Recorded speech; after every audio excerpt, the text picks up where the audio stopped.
Hi hello friends, ನಮ್ಮ ಒಂದು ಚಾನಲ್ಗೆ ತಮಗೆಲ್ಲ ಮತ್ತೊಮ್ಮೆ ಸ್ವಾಗತ. ಕಳೆದ ಒಂದು ವಿಡಿಯೋದಲ್ಲಿ ಅನೇಕ ವಿಷಯಗಳನ್ನು ನಾವು ಚರ್ಚೆ ಮಾಡಿದ್ದೆ. ಪ್ರಶ್ನೆಗಳನ್ನು ಆರ್ ಎಸ್ ಐ ಪರೀಕ್ಷೆಯಲ್ಲಿ ನಡೆದಂಥ ಒಂದು ಪ್ರಶ್ನೆ ಪತ್ರಿಕೆಯನ್ನು ನಾವು ವಿಮರ್ಶೆ ಮಾಡುವಾಗ ಇಲ್ಲಿಗೆ ಒಂದು 35 ಕ್ವಶನ್ವರೆಗೂ ನಾನು ಡಿಸ್ಕಸ್ ಮಾಡಿದ್ದೆ. ಈ ಮುಂದಿನ ಕ್ವಶನನ್ನು ನಾವು ಮುಂದುವರಿಸ್ತಾ ಇದ್ದೀನಿ ಸ್ನೇಹಿತರೆ. ಈ ಒಂದು 36ನೇ ಕ್ವಶನ್ನು, ಈ ಕೆಳಗಿನ ಯಾವ ದೇಶಗಳಲ್ಲಿ ಪೂರ್ವಧಾರಕ ಸರಹದ್ದನ್ನು ಅಭಿವೃದ್ಧಿಪಡಿಸಲು ಭಾರತ ಮತ್ತು ಜಪಾನ್ ಸಹಕಾರ ಒಪ್ಪಂದಕ್ಕೆ ಸಹಿ ಹಾಕಿವೆ ಅಂತ ಇದೆ ಸ್ನೇಹಿತರೆ. ಇದು ಸುಮಾರಾಗಿ ಎ ಸೀರೀಸ್ ಕ್ವಶನ್ ಪೇಪರ್ನಲ್ಲಿ 36ನೇ ಕ್ವಶನ್ ಆಗಿರುತ್ತೆ. ಇದನ್ನು ನಾವು ಸುಮಾರಾಗಿ 2015ರಿಂದ ಒಂದು ಪ್ರಾರಂಭ ಮಾಡಿದ್ವಿ. ಈ ಒಪ್ಪಂದವನ್ನು ಭಾರತ ಮತ್ತು ಜಪಾನ್ ದೇಶಗಳ ನಡುವಿನ ಒಂದು ಸರಹದ್ದು ಒಪ್ಪಂದವನ್ನು ನಾವು 2015ರಿಂದ ನಾವು ಪ್ರಾರಂಭಿಸಿದ್ದು. ಇದು ಪ್ರಮುಖವಾಗಿ ಯಾವ್ಯಾವ ದೇಶಗಳಲ್ಲಿ ಕಂಡುಬರುತ್ತೆ ಅಂತ ಅನ್ನೋದನ್ನು ನೋಡೋಣ ನಾವು ಈ ಸಹಕಾರ ಒಪ್ಪಂದದಲ್ಲಿ. 1ನೇ ಆಪ್ಷನು ಇಂಡೋನೇಷ್ಯಾ ಸ್ನೇಹಿತರೆ, ಹಾಗೆ 2ನೇ ಆಪ್ಷನು ಶ್ರೀಲಂಕಾ, 3ನೇ ಆಪ್ಷನ್ನು ಮಾಲ್ಡೀವ್ಸ್ ಇದೆ. ಹಾಗಾದರೆ 4ನೇ ಒಂದು ಡಿ ಅನ್ನೋ ಆಪ್ಷನ್ನು ಮಯನ್ಮಾರ್ ಇದೆ ಸ್ನೇಹಿತರೆ. ಹಾಗಾದರೆ ಇಲ್ಲಿ ನೋಡೋಣ ನಾವು ಈ ಒಂದು ಆಪ್ಷನ್ನಲ್ಲಿ ಸುಮಾರಾಗಿ ನಮಗೆ ಸಿಗುವಂತಹ ಒಂದು ಮಾಹಿತಿ ಅಂದರೆ, ಇದನ್ನು ನಾವು ಜಪಾನ್ ಮತ್ತು ಇಂಡಿಯಾ ಒಂದು ಸಹಕಾರ ಒಪ್ಪಂದವನ್ನು ಆಗಿದ್ದು 2019 ಮೇ 28ರಿಂದ ನಾವು ಈ ಒಂದು ಸಹಕಾರ ಒಪ್ಪಂದಕ್ಕೆ ಸಹಿ ಹಾಕಿದ್ದೀವಿ. ಅಂದರೆ ಜಪಾನ್ ಮತ್ತು ಅಮೆರಿಕ ದೇಶಗಳ ನಡುವೆ 2019 ಮೇ 28ಕ್ಕೆ ನಾವು ಈ ಒಂದು ದೇಶಗಳ ನಡುವೆ ಸಹಕಾರ ಒಪ್ಪಂದಕ್ಕೆ ಸಹಿ ಹಾಕಲಾಗಿದ್ದು, ಈ ಕೊಟ್ಟಂಥ ಕೆಳಗಿನ ಒಂದು ಉತ್ತರ ಯಾವುದಂದರೆ ನಾವು ಪ್ರಮುಖವಾಗಿ ಶ್ರೀಲಂಕಾ ಅಂತ ನೋಡ್ಬೋದು ಸ್ನೇಹಿತರೆ. ಅಂದರೆ ಶ್ರೀಲಂಕಾದ ಕೊಲಂಬೋದಲ್ಲಿ ನಡೆದಿರುವಂತಹ ಒಂದು ಸಮ್ಮೇಳನದಲ್ಲಿ ಈ ಒಂದು ವಿಚಾರವಾಗಿ ನಾವು ಒಪ್ಪಂದವನ್ನು ಹಾಕಿದೆವು ಅಂತ ಹೇಳ್ಬೋದು.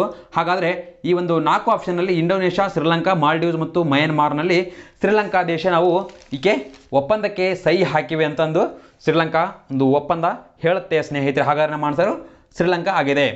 ಹಾಗಾದರೆ ಮುಂದಿನ ಒಂದು 42ನೇ ಕ್ವಶನನ್ನು ನೋಡೋಣ. ಜಡ್ಮೋರ್ ಸುರಂಗ ಡ್ಯಾಶ್ ಅನ್ನು ಸಂಪರ್ಕಿಸುತ್ತದೆ ಅಂತ. ಜಡ್ಮೋರ್ ಸುರಂಗ ಅಂದರೆ ಜಡ್ ಟೈಪ್ ಸುರಂಗ. ಇದೊಂದು ಪ್ರಕಾರದ ಸುರಂಗ ಮಾರ್ಗ. ಈ ಸುರಂಗ ಮಾರ್ಗವು ಯಾವ ಒಂದು ರಾಜ್ಯಗಳ ಅಥವಾ ಜಿಲ್ಲೆಗಳ ನಡುವೆ ಕಂಡು ಬರುತ್ತದೆ ಮತ್ತು ಯಾವ್ಯಾವ ಪ್ರದೇಶಗಳ ನಡುವೆ ಕಂಡು ಬರುತ್ತದೆ ಅಂತ ನೋಡಿದ್ರೆ ನಾವು ಆಪ್ಷನ್ ಕೊಟ್ಟಿದ್ದಾರೆ ಸ್ನೇಹಿತರೆ. 1ನೇ ಆಪ್ಷನ್ನು ಶ್ರೀನಗರ ಮತ್ತು ಕಾರ್ಗಿಲ್, ಹಾಗೆ ಬಿ ಅನ್ನೋ ಆಪ್ಷನ್ನು ಕುಲು ಮತ್ತು ಮನಾಲಿ, ಸಿ ಅನ್ನೋ ಆಪ್ಷನ್ನು ಜಮ್ಮು ಮತ್ತು ಕಾಶ್ಮೀರ, ಹಾಗೆ ಡಿ ಲೇಹ ಮತ್ತು ಲಡಾಖ್ ಎನ್ನುವ ಒಂದು 4 ಆಪ್ಷನನ್ನು ಕೊಟ್ಟಿದ್ದಾರೆ ಸ್ನೇಹಿತರೆ. ಹಾಗಾದರೆ ನಮ್ಮ ಈ ಒಂದು ಆಪ್ಷನ್ನು ಏನಂತಂದರೆ ಉತ್ತರ ಪ್ರಮುಖವಾಗಿ ಶ್ರೀನಗರ್ ಟು ಕಾರ್ಗಿಲ್ ಅನ್ನೋ ಒಂದು ಉತ್ತರ ನಮಗೆ ರೈಟ್ ಆಗುತ್ತೆ ಸ್ನೇಹಿತರೆ. ಈ ಒಂದು ಜಡ್ಮೋರ್ ಅಥವಾ ಜಡ್ ಪ್ರಕಾರದ ಒಂದು ಸುರಂಗ ಮಾರ್ಗವನ್ನು ಸುಮಾರಾಗಿ 2015ರಿಂದಲೇ ನಾವು ಪ್ರಾರಂಭಿಸಿದ್ದು. ಈಗ ಮುಕ್ತಾಯವಾಗಿ ಅದು ನಾವು ಸಾರಿಗೆ ಸಂಚಾರಕ್ಕೆ ನಾವು ತೆರೆಯಲಾಗಿದೆ ಅಥವಾ ತೆರೆದುಕೊಂಡಿದೆ ಅಂತ ನಾವು ಹೇಳಬಹುದು. ಹಾಗಾದರೆ ಈ ಒಂದು ಸುರಂಗ ಮಾರ್ಗ ಶ್ರೀನಗರ ಮತ್ತು ಕಾರ್ಗಿಲ್ ನಡುವೆ ಒಂದು ಘಟ್ಟ ಪ್ರದೇಶಗಳಲ್ಲಿ ಅಥವಾ ಪರ್ವತ ಪ್ರದೇಶಗಳಲ್ಲಿ ಕಂಡು ಬರುತ್ತದೆ ಅಂತ ನಾವು ಹೇಳಬಹುದು. ಹಾಗಾದರೆ ನೆಕ್ಸ್ಟ್ ಒಂದು ಕ್ವಶನು 43ನೇ ಕ್ವಶನ್ ಅಂದರೆ ಇದು ಸುಮಾರಾಗಿ ಪರಮಾಣು ವಿದ್ಯುತ್ ಸ್ಥಾವರಕ್ಕೆ ಸಂಬಂಧಿಸಿದಂಥ ಒಂದು ಕ್ವಶನ್ನು. ಈ ಕ್ವಶನ್ನಲ್ಲಿ ನಮಗೆ ಸುಮಾರಾಗಿ ಭಾರತದಲ್ಲಿ 2019ರ ಪ್ರಕಾರ ಸುಮಾರಾಗಿ 8 ರೀತಿಯ ಪರಮಾಣು ವಿದ್ಯುತ್ ಸ್ಥಾವರಗಳನ್ನು ಸ್ಥಾಪಿಸಲಾಗಿದೆ. ಅವುಗಳಲ್ಲಿ ಒಂದಾದಂಥ ಒಂದು ಕಕ್ರಪಾರ ಪರಮಾಣು ವಿದ್ಯುತ್ ಸ್ಥಾವರ ಎಲ್ಲಿ ಸ್ಥಾಪಿಸಲ್ಪಟ್ಟಿದೆ ಅಂತ ನಮ್ಮ ಕ್ವಶನ್ ಕೇಳಿದ್ದಾರೆ ಸ್ನೇಹಿತರೆ. ಕಕ್ರಪಾರ ಎನ್ನುವ ಪ್ರದೇಶವು ಗುಜರಾತ್ ರಾಜ್ಯದಲ್ಲಿ ಕಂಡು ಬರುತ್ತದೆ. ಆಪ್ಷನ್ ಕೊಟ್ಟಿದ್ದಾರೆ ಮಹಾರಾಷ್ಟ್ರ, ಗುಜರಾತ್, 3ನೇದು C1 Odisha, D West Bengal ಅಥವಾ ಪಶ್ಚಿಮ ಬಂಗಾಳ ಅಂತ ಕೊಟ್ಟಿದ್ದಾರೆ ಸ್ನೇಹಿತರೆ. ಈ ಒಂದು ನಮ್ಮ ಒಂದು ಆನ್ಸರು ಕಕ್ರಪಾರ ಪರಮಾಣು ವಿದ್ಯುತ್ ಸ್ಥಾವರವು ಗುಜರಾತ್ ರಾಜ್ಯದಲ್ಲಿ ಕಂಡು ಬರುತ್ತದೆ. ಹಾಗಾದರೆ ಇನ್ನೂ ಉಳಿದಂಥ 7 ಒಂದು ಅಣುವಿದ್ಯುತ್ ಸ್ಥಾವರಗಳು ಯಾವ್ಯಾವು ಅನ್ನೋದನ್ನು ನೋಡಿದರೆ ನಾವು ನರೋರಾ ಎನ್ನುವ ಪ್ರದೇಶವು ಉತ್ತರ ಪ್ರದೇಶದಲ್ಲಿ ಕಂಡು ಬರುತ್ತೆ ಸ್ನೇಹಿತರೆ. ಹಾಗೆ ಕುಡುಂಕುಳಂ ತಮಿಳುನಾಡು ಕಂಡು ಬರುತ್ತೆ. ಕೈಗಾ ವಿದ್ಯುತ್ ನಮ್ಮ ಒಂದು ಕರ್ನಾಟಕದಲ್ಲಿ ಕಂಡು ಬರುತ್ತೆ. ಹಾಗೆ ಇನ್ನೂ ಅನೇಕ ರೀತಿಯಲ್ಲಿ ಕಂಡು ಬರ್ತಾವು. ತಮಿಳುನಾಡಿನಲ್ಲಿ 2 ಕಂಡು ಬರ್ತವೆ ಸ್ನೇಹಿತರೆ, ಕುಡುಂಕುಳಂ ಮತ್ತು ಇನ್ನೊಂದು ಇದೆ ಸ್ನೇಹಿತರೆ. ಹಾಗಾಗಿ ನಾವು ಈ ಒಂದು ಕಕ್ರಪಾರವನ್ನು ನಾವು ಗುಜರಾತ್ನಲ್ಲಿ ನೋಡಬಹುದು. ಹಾಗಾದರೆ ಒಂದು 44ನೇ ಅನ್ನೋ ಒಂದು ಕ್ವಶನ್, ಎ ಸೀರೀಸ್ನಲ್ಲಿ 44ನೇ ಕ್ವಶನ್ನು, ಈ ಕೆಳಗಿನ ಯಾವುದು ಕೃಷ್ಣಾ ನದಿಯ ಉಪನದಿಯು ಅಲ್ಲ ಅಂತ ಕೇಳಿದ್ದಾರೆ ಸ್ನೇಹಿತರೆ. ದಯವಿಟ್ಟು ಸ್ವಲ್ಪ ಕರ್ನಾಟಕದ ಅಥವಾ ದಕ್ಷಿಣ ಭಾರತದ ನದಿಗಳಿಗೆ ನಾವು ಬಂದಾಗ ಇದು ಪೂರ್ವಕ್ಕೆ ಹರಿಯುವ ಮತ್ತು ಪಶ್ಚಿಮಕ್ಕೆ ಹರಿಯುವ ನದಿಗಳಲ್ಲಿ ಪ್ರಮುಖವಾಗಿ ವಿಂಗಡಿಸಲಾಗಿದ್ದು, ಅಲ್ಲಿ ನೋಡಿ ಸ್ನೇಹಿತರೆ, ಈ ಕೃಷ್ಣಾ ನದಿಯ ಉಪನದಿಗಳು ನಾವು ತಿಳ್ಕೋಬೇಕು. ಒಂದನೇದ್ದು ತುಂಗಭದ್ರಾ, ತುಂಗಭದ್ರವು ಕೃಷ್ಣ ನದಿಯ ಉಪನದಿಯಾಗಿದೆ. ಹಾಗೆ ಮಲಪ್ರಭಾ ನದಿ ಕೂಡ ಕೃಷ್ಣ ನದಿಯ ಉಪನದಿಯಾಗಿದೆ. ಘಟಪ್ರಭಾ ನದಿ ಕೂಡ ಕೃಷ್ಣ ನದಿಯ ಉಪನದಿ. ಹಾಗಾದರೆ ಯಾವುದು ಅಲ್ಲ? ಅಮರಾವತಿ ಅನ್ನೋದು ಕೃಷ್ಣ ನದಿಯ ಉಪನದಿ ಅಲ್ಲ. ಮುಖ್ಯವಾಗಿ ಅಮರಾವತಿ ಅನ್ನೋದು ಒಂದು ನದಿಯೇ ಅಲ್ಲ ಅಂತ ಹೇಳ್ಬೋದು. ಅಮರಾವತಿ ಒಂದು ನದಿಯೇ ಆಗದೆ ಈ ಒಂದು ಆಂಧ್ರ ಪ್ರದೇಶದ ಇವತ್ತಿನ ಒಂದು ರಾಜಧಾನಿ ಅಂತ ನಾವು ಹೇಳ್ಬೋದಾಗಿದೆ. ಹಾಗಾದರೆ ಮುಂದಿನ ಒಂದು ಕ್ವಶನ್ ನಾವು ನೋಡೋಣ.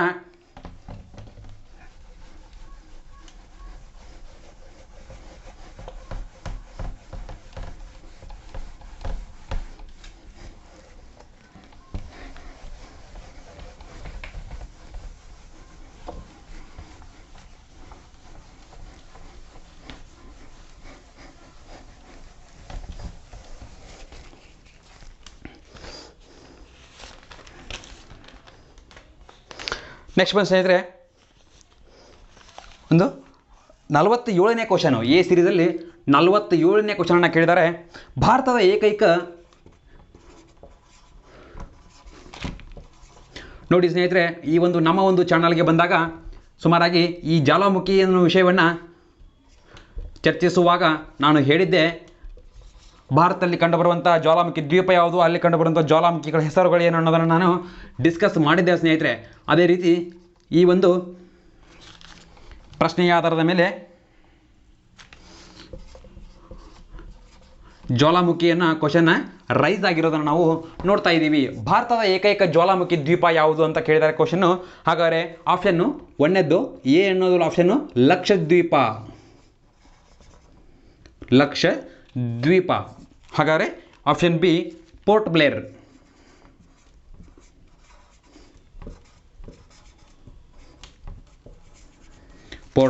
Option C Andaman Nicobar. ಅಂಡಮಾನ್ ಮತ್ತು ನಿಕೋಬಾರ್. ಹಾಗೆ ಆಪ್ಷನ್ ಸಿ ಅನ್ನೋದು ಸ್ಮರಜ್ ದ್ವೀಪ.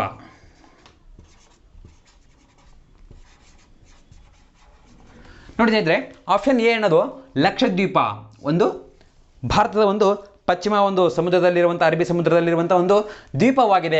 ಪೋರ್ಟ್ ಬ್ಲೇರ್ ಅನ್ನೋದು ಇದು ಒಂದು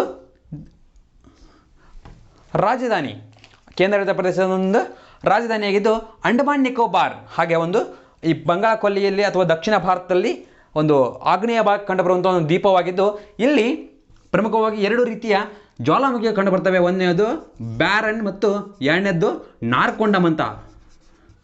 ನೋಡಿ ಸ್ನೇಹಿತರೆ, ಈ ಒಂದು ನಾನು ಹೇಳುವಾಗ ಜ್ವಾಲಾಮುಖಿಯನ್ನು ವಿಡಿಯೋದಲ್ಲಿ ಚೆನ್ನಾಗಿ ವಿವರಿಸಿದ್ದೀನಿ. ಬ್ಯಾರನ್ ಅನ್ನುವ ಒಂದು ಜ್ವಾಲಾಮುಖಿಯು ಒಂದು ಸುಪ್ತ ಜ್ವಾಲಾಮುಖಿಯಾಗಿದ್ದು ಆವಾಗ ಸ್ವಲ್ಪ ಜಾಗೃತವಾಗುತ್ತೆ. ಹಾಗಾಗಿ ಇದೊಂದು ಜಾಗೃತ ಜ್ವಾಲಾಮುಖಿ ಅಂತ ಕರೀತಾರೆ. ಹಾಗೆ ನಾರ್ಕೊಂಡಮ್ ಕೂಡ ಒಂದು ಸುಪ್ತ ಜ್ವಾಲಾಮುಖಿ ಅಂತ ನಾವು ಹೇಳಬಹುದು. ಹಾಗಾದರೆ ನಮ್ಮ ಒಂದು ಉತ್ತರ ಅಂಡಮಾನ್ ಮತ್ತು ನಿಕೋಬಾರ್ ಒಂದು ಪ್ರದೇಶದಲ್ಲಿ ಜ್ವಾಲಾಮುಖಿ ದ್ವೀಪವು ಕಂಡು ಬರುತ್ತದೆ ಅಂತ ನಾವು ಹೇಳಬಹುದಾಗಿದೆ. ಹಾಗೆ ಮುಂದುವರೆದು ಮುಂದಿನ ಒಂದು ಕ್ವಶನ್ ಅನ್ನು ನೋಡೋಣ ನಾವು.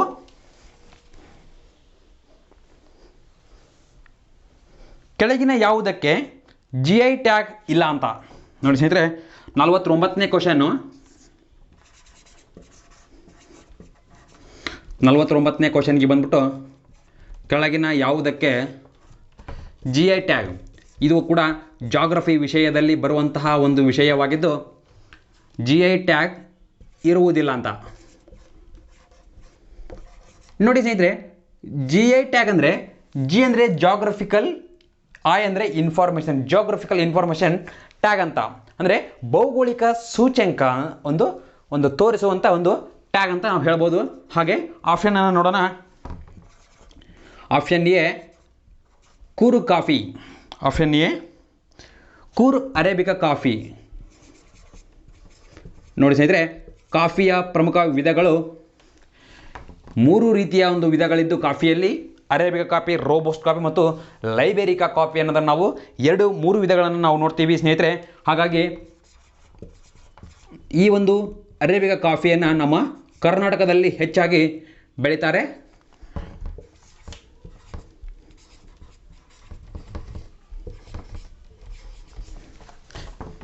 ಹಾಗೆ option C Baba Budangiri arabica coffee.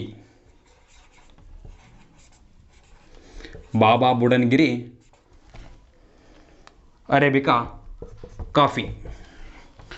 Option D Mullayanagiri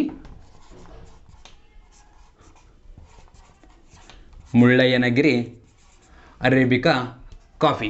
ನೋಡೋಣ ಸ್ನೇಹಿತರೆ, ಇವೆಲ್ಲ ಒಂದು ಕರ್ನಾಟಕದಲ್ಲಿ ಕಾಫಿ ಬೆಳೆಯುವಂತಹ ಪ್ರಮುಖ ಪ್ರದೇಶಗಳನ್ನಬಹುದು. ಕೂರ್ಗ್ ಅಂದರೆ ಇಟ್ ಮೀನ್ಸ್ ಕೊಡಗು ಒಂದು ಪ್ರದೇಶಕ್ಕೆ ನಾವು ಕೂರ್ಗ್ ಅಂತ ಕರಿತೀವಿ. ಹಾಗೆ ಚಿಕ್ಕಮಗಳೂರು ಜಿಲ್ಲೆ ಬಾಬಾ ಬುಡನ್ಗಿರಿ, ಮುಳ್ಳಯ್ಯನಗಿರಿ ಇವೆಲ್ಲವೂ ಕರ್ನಾಟಕದಲ್ಲಿ ಪ್ರಮುಖವಾಗಿ ಕಾಫಿ ಬೆಳೆಯುವಂತಹ ಪ್ರದೇಶಗಳಾಗಿದ್ದು, ಈ ಒಂದು ಕಾಫಿಗೆ ನಾವು ಅರೇಬಿಕಾ ಕಾಫಿ ಅಂತ ನಾವು ಕರ್ನಾಟಕದಲ್ಲಿ ಕರೆದ್ರೆ, ಈ ಒಂದು ಕೂರ್ಗ್ ಅರೇಬಿಕಾ ಕಾಫಿಗೆ GI ಟ್ಯಾಗು ದೊರೆತಿದೆ. ಮೊದಲೇ ಒಂದು ದೊರೆತಿರುವಂತಹ ಒಂದು ವಿಷಯ. ಪ್ರಮುಖವಾಗಿ ಇನ್ನೊಂದು ಮುಖ್ಯ ವಿಷಯ ಹೇಳಬೇಕಂದ್ರೆ, ನಾನು ಪ್ರಮುಖವಾಗಿ ಭಾರತದಲ್ಲಿ ಪ್ರಮುಖವಾಗಿ 5 ರೀತಿಯ ಒಂದು ಕಾಫಿ ಬೆಳೆಗಳಿಗೆ GI ಟ್ಯಾಗ್ ದೊರೆತಿರೋದನ್ನು ನಾವು ನೋಡ್ತೀವಿ. ಇದರಲ್ಲಿ ನೋಡೋಣ ನಾವು ಕೂರ್ಗ್ ಅರೇಬಿಕಾ ಕಾಫಿಗೆ GI ಟ್ಯಾಗ್ ದೊರೆತಿದೆ ಆಲ್ರೆಡಿ. ಹಾಗೆ ಚಿಕ್ಕಮಗಳೂರು ಅರೇಬಿಕಾ ಕಾಫಿಗೆ GI ಟ್ಯಾಗ್ ದೊರೆತಿರೋದನ್ನು ನಾವು ನೋಡ್ತೀವಿ. ಹಾಗೆ ಬಾಬಾ ಬುಡನ್ಗಿರಿ ಮತ್ತು ಮುಳ್ಳಯ್ಯನಗಿರಿಯನ್ನು ನೋಡಿದ್ರೆ, ನಾವು ಮುಳ್ಳಯ್ಯನಗಿರಿಗೆ ಅರೇಬಿಕಾ ಕಾಫಿಗೆ ನಾವು GI ಟ್ಯಾಗ್ ಮೊದಲೇ ದೊರೆತಿದೆ ಅನ್ನೋದನ್ನು ನಾವು ನೋಡ್ತೀವಿ. ಹಾಗಾದರೆ ಬಾಬಾ ಬುಡನ್ಗಿರಿಗೆ ನಾವು ಆನ್ಸರನ್ನು ಅಲ್ಲಿ ಒಂದು GI ಟ್ಯಾಗ್ ಒಂದು ಪದ್ಧತಿ ದೊರೆತಿರೋದನ್ನು ನಾವು ನೋಡಲ್ಲ.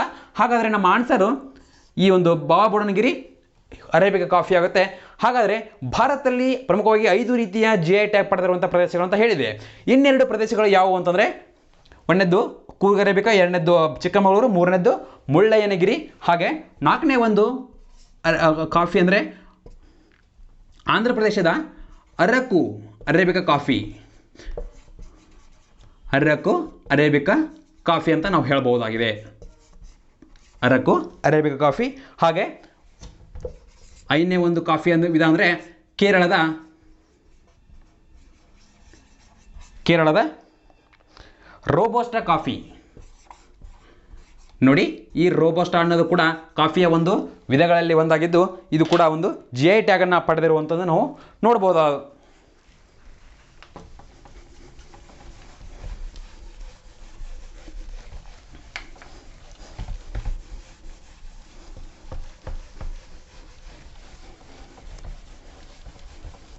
ಹಾಗೆ ಮುಂದುವರೆದು ಮುಂದಿನ ಒಂದು ಕ್ವಶನ್ ಅನ್ನು ನೋಡೋಣ.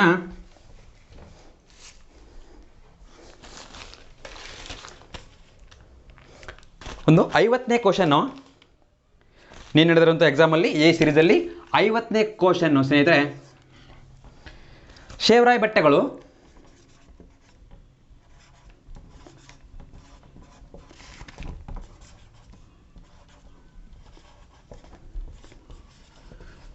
ಶೇವರಾಯ ಬೆಟ್ಟಗಳಿಂದ ಜನದಿ ಬೆಟ್ಟಗಳು ಎಲ್ಲಿವೆ ಅಂತ ಕೇಳಿದ್ದಾರೆ ಸ್ನೇಹಿತರೆ.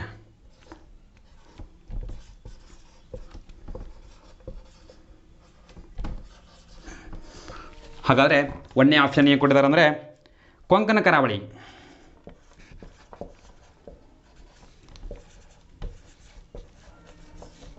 ಕೊಂಕಣ ಕರಾವಳಿ. 2ನೇ ಒಂದು ಆಪ್ಷನ್ನು ಪೂರ್ವ ಘಟ್ಟಗಳ ಆಗ್ನೇಯದಲ್ಲಿ. ಕೊಂಕಣ ಕರಾವಳಿಯ ಆಗ್ನೇಯ ಪೂರ್ವ ಘಟ್ಟಗಳ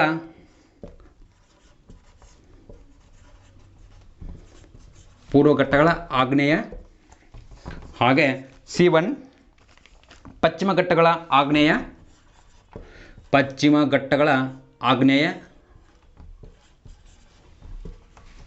ಹಾಗೆ D1 ಏನಂದರೆ ಕೋರಮಂಡಲ ಕರಾವಳಿ ಸ್ನೇಹಿತರೆ. ಕೋರಮಂಡಲ ಕರಾವಳಿ ಅಂತ ನಾವು ಹೇಳಬಹುದು. ಕೋರಮಂಡಲ ಕರಾವಳಿಯ ಒಂದು ಭಾಗದಲ್ಲಿ ಕಂಡುಬರೋದನ್ನು ನಾವು ನೋಡ್ಬೋದು ಸ್ನೇಹಿತರೆ. ಈ ಒಂದು ಶೇವರಾಯ ಬೆಟ್ಟಗಳು ಅಥವಾ ಜನದಿ ಬೆಟ್ಟಗಳನ್ನು ನಾವು ಇನ್ನೊಂದು ಜಯಂತಿಯ ಬೆಟ್ಟಗಳಂತಂದು ನಾವು ಕೂಡ ಕರಿಬೋದು. ಈ ಜಯಂತಿಯ ಎನ್ನುವ ಬೆಟ್ಟಗಳು ಪ್ರಮುಖವಾಗಿ ನಮ್ಮ ಭಾರತದಲ್ಲಿ ಜನರ ಒಂದು ಬುಡಕಟ್ಟು ಜನಾಂಗಗಳು ವಾಸಿಸುವಂತಹ ಪ್ರದೇಶಗಳ ಆಧಾರದ ಮೇಲೆ ಇವುಗಳನ್ನು ಶೇವರಾಯ ಮತ್ತು ಜಯಂತಿ ಅಥವಾ ಜನದಿ ಬೆಟ್ಟಗಳಂತೂ ನಾವು ಕರಿತೀವಿ ಸ್ನೇಹಿತರೆ. ಈ ಒಂದು ಭಾಗದಲ್ಲಿ ಕೊಂಕಣ ಕರಾವಳಿ ಅಂದರೆ ಗುಜರಾತ್, ಮಹಾರಾಷ್ಟ್ರ ಮತ್ತು ಕರ್ನಾಟಕದ ಒಂದು ಪಶ್ಚಿಮ ಘಟ್ಟಗಳ ಹರಡಿರುವಂಥ ಭಾಗದಲ್ಲಿ ಕಂಡು ಬರುತ್ತೆ ಅಂತ ನಾವು 1ನೇದು ಆಪ್ಷನ್ ನೋಡ್ಬೋದು. ಹಾಗಾಗಿ ಇಲ್ಲಿ ಈ ಒಂದು ಜಯಂತಿ ಅಥವಾ ಶೇವರಾಯ ಬುಡಕಟ್ಟು ಜನ ಕಂಡು ಬರದೇ ಇರಲ್ಲ.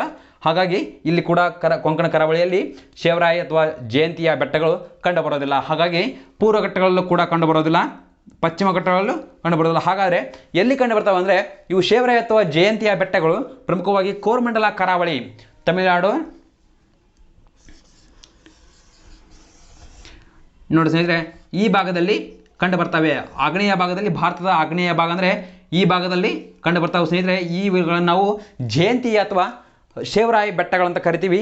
ಈ ಬೆಟ್ಟಗಳು ಮತ್ತೆ ಭಾರತದಲ್ಲಿ ಎಲ್ಲಿ ಕಂಡು ಬರ್ತವೆ ಅಂದರೆ ನಮ್ಮ ಒಂದು ಉತ್ತರ ಭಾರತದಲ್ಲಿರುವಂಥ ಶಿವಾಲಿಕ್ ಬೆಟ್ಟಗಳು, ಹಿಮಾಲಯ ಪಾದ ಬೆಟ್ಟಗಳು ಅಥವಾ ಶಿವಾಲಿಕ್ ಬೆಟ್ಟಗಳ ನಡುವೆ ಪಾದ ಬೆಟ್ಟಗಳ ಪಾದಭಾಗದಲ್ಲಿ ಅಥವಾ ತಳಭಾಗದಲ್ಲಿ ಈ ಒಂದು ಶೇವರಾಯಿ ಬೆಟ್ಟಗಳು ಕಂಡುಬರೋದನ್ನು ನಾವು ಕಾಣ್ತೀವಿ ಸ್ನೇಹಿತರೆ. ಇಲ್ಲಿ ಪ್ರಮುಖವಾಗಿ ಬುಡಕಟ್ಟು ಜನಾಂಗಗಳ ಒಂದು ವಾಸಿಸುವಂತಹ ಪ್ರದೇಶಗಳು ಇದು ಆಗಿದೆ.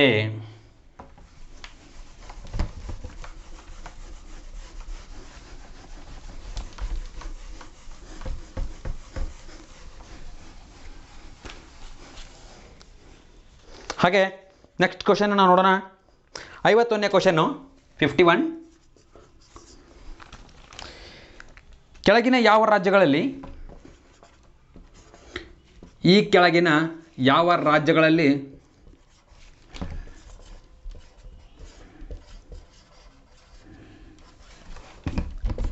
ಸಿಂಹಬಾಲದ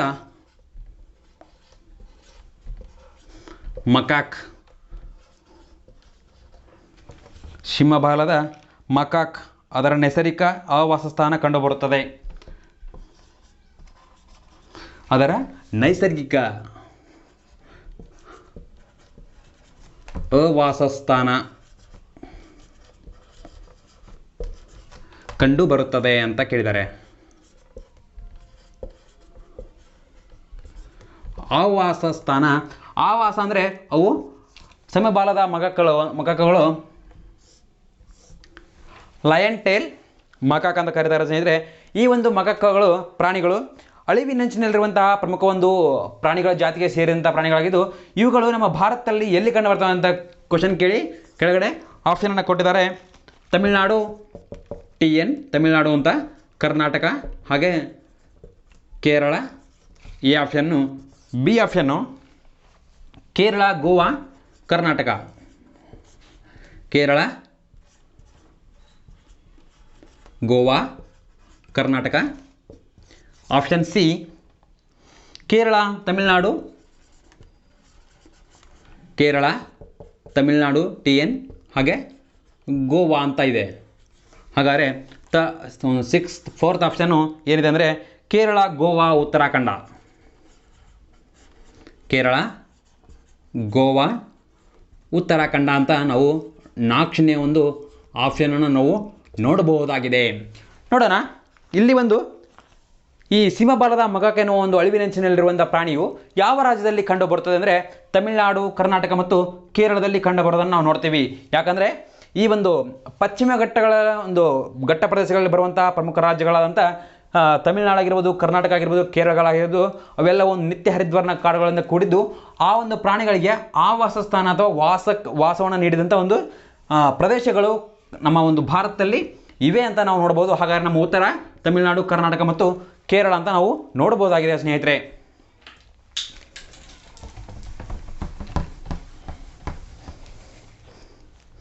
ಹಾಗೆ 52ನೇ ಒಂದು ಕ್ವಶನ್ ನೋಡೋಣ ನಾವು. ಅರಬ್ಬಿ ಸಮುದ್ರದ ರಾಣಿ ಎಂದು ಈ ಕೆಳಗಿನ ಯಾವ ಬಂದರನ್ನು ಕರೆಯುತ್ತಾರೆ? ನೋಡಿ, ಈ ಕ್ವಶನ್ನು ಆಲ್ಮೋಸ್ಟ್ ಆಲು ಸ್ವಲ್ಪ ಎಲ್ಲರೂ ಟಚ್ ಮಾಡಿರ್ತೀರಿ, ಎಲ್ಲರಿಗೂ ಗೊತ್ತಿದೆ ಅಂತಂದು ಅನ್ಕೊಳ್ತೀನಿ. ಈ ಕೆಳಗಿನ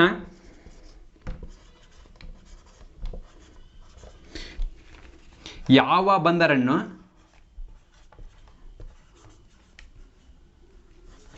ಅರಬ್ಬಿ ಸಮುದ್ರದ ರಾಣಿ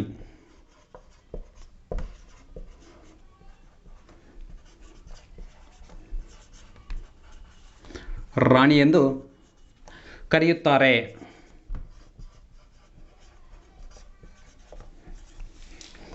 ಒಂದನೇದು ಆಪ್ಷನ್ ನೋಡೋಣ ನಾವು. ಜವಾಹರ್ಲಾಲ್ ನೆಹರು ಬಂದರು, ಜವಾಹರ್ಲಾಲ್ ನೆಹರು ಬಂದರು. ಎರಡನೇದು ಮರ್ಮಗೋವಾ ಬಂದರು.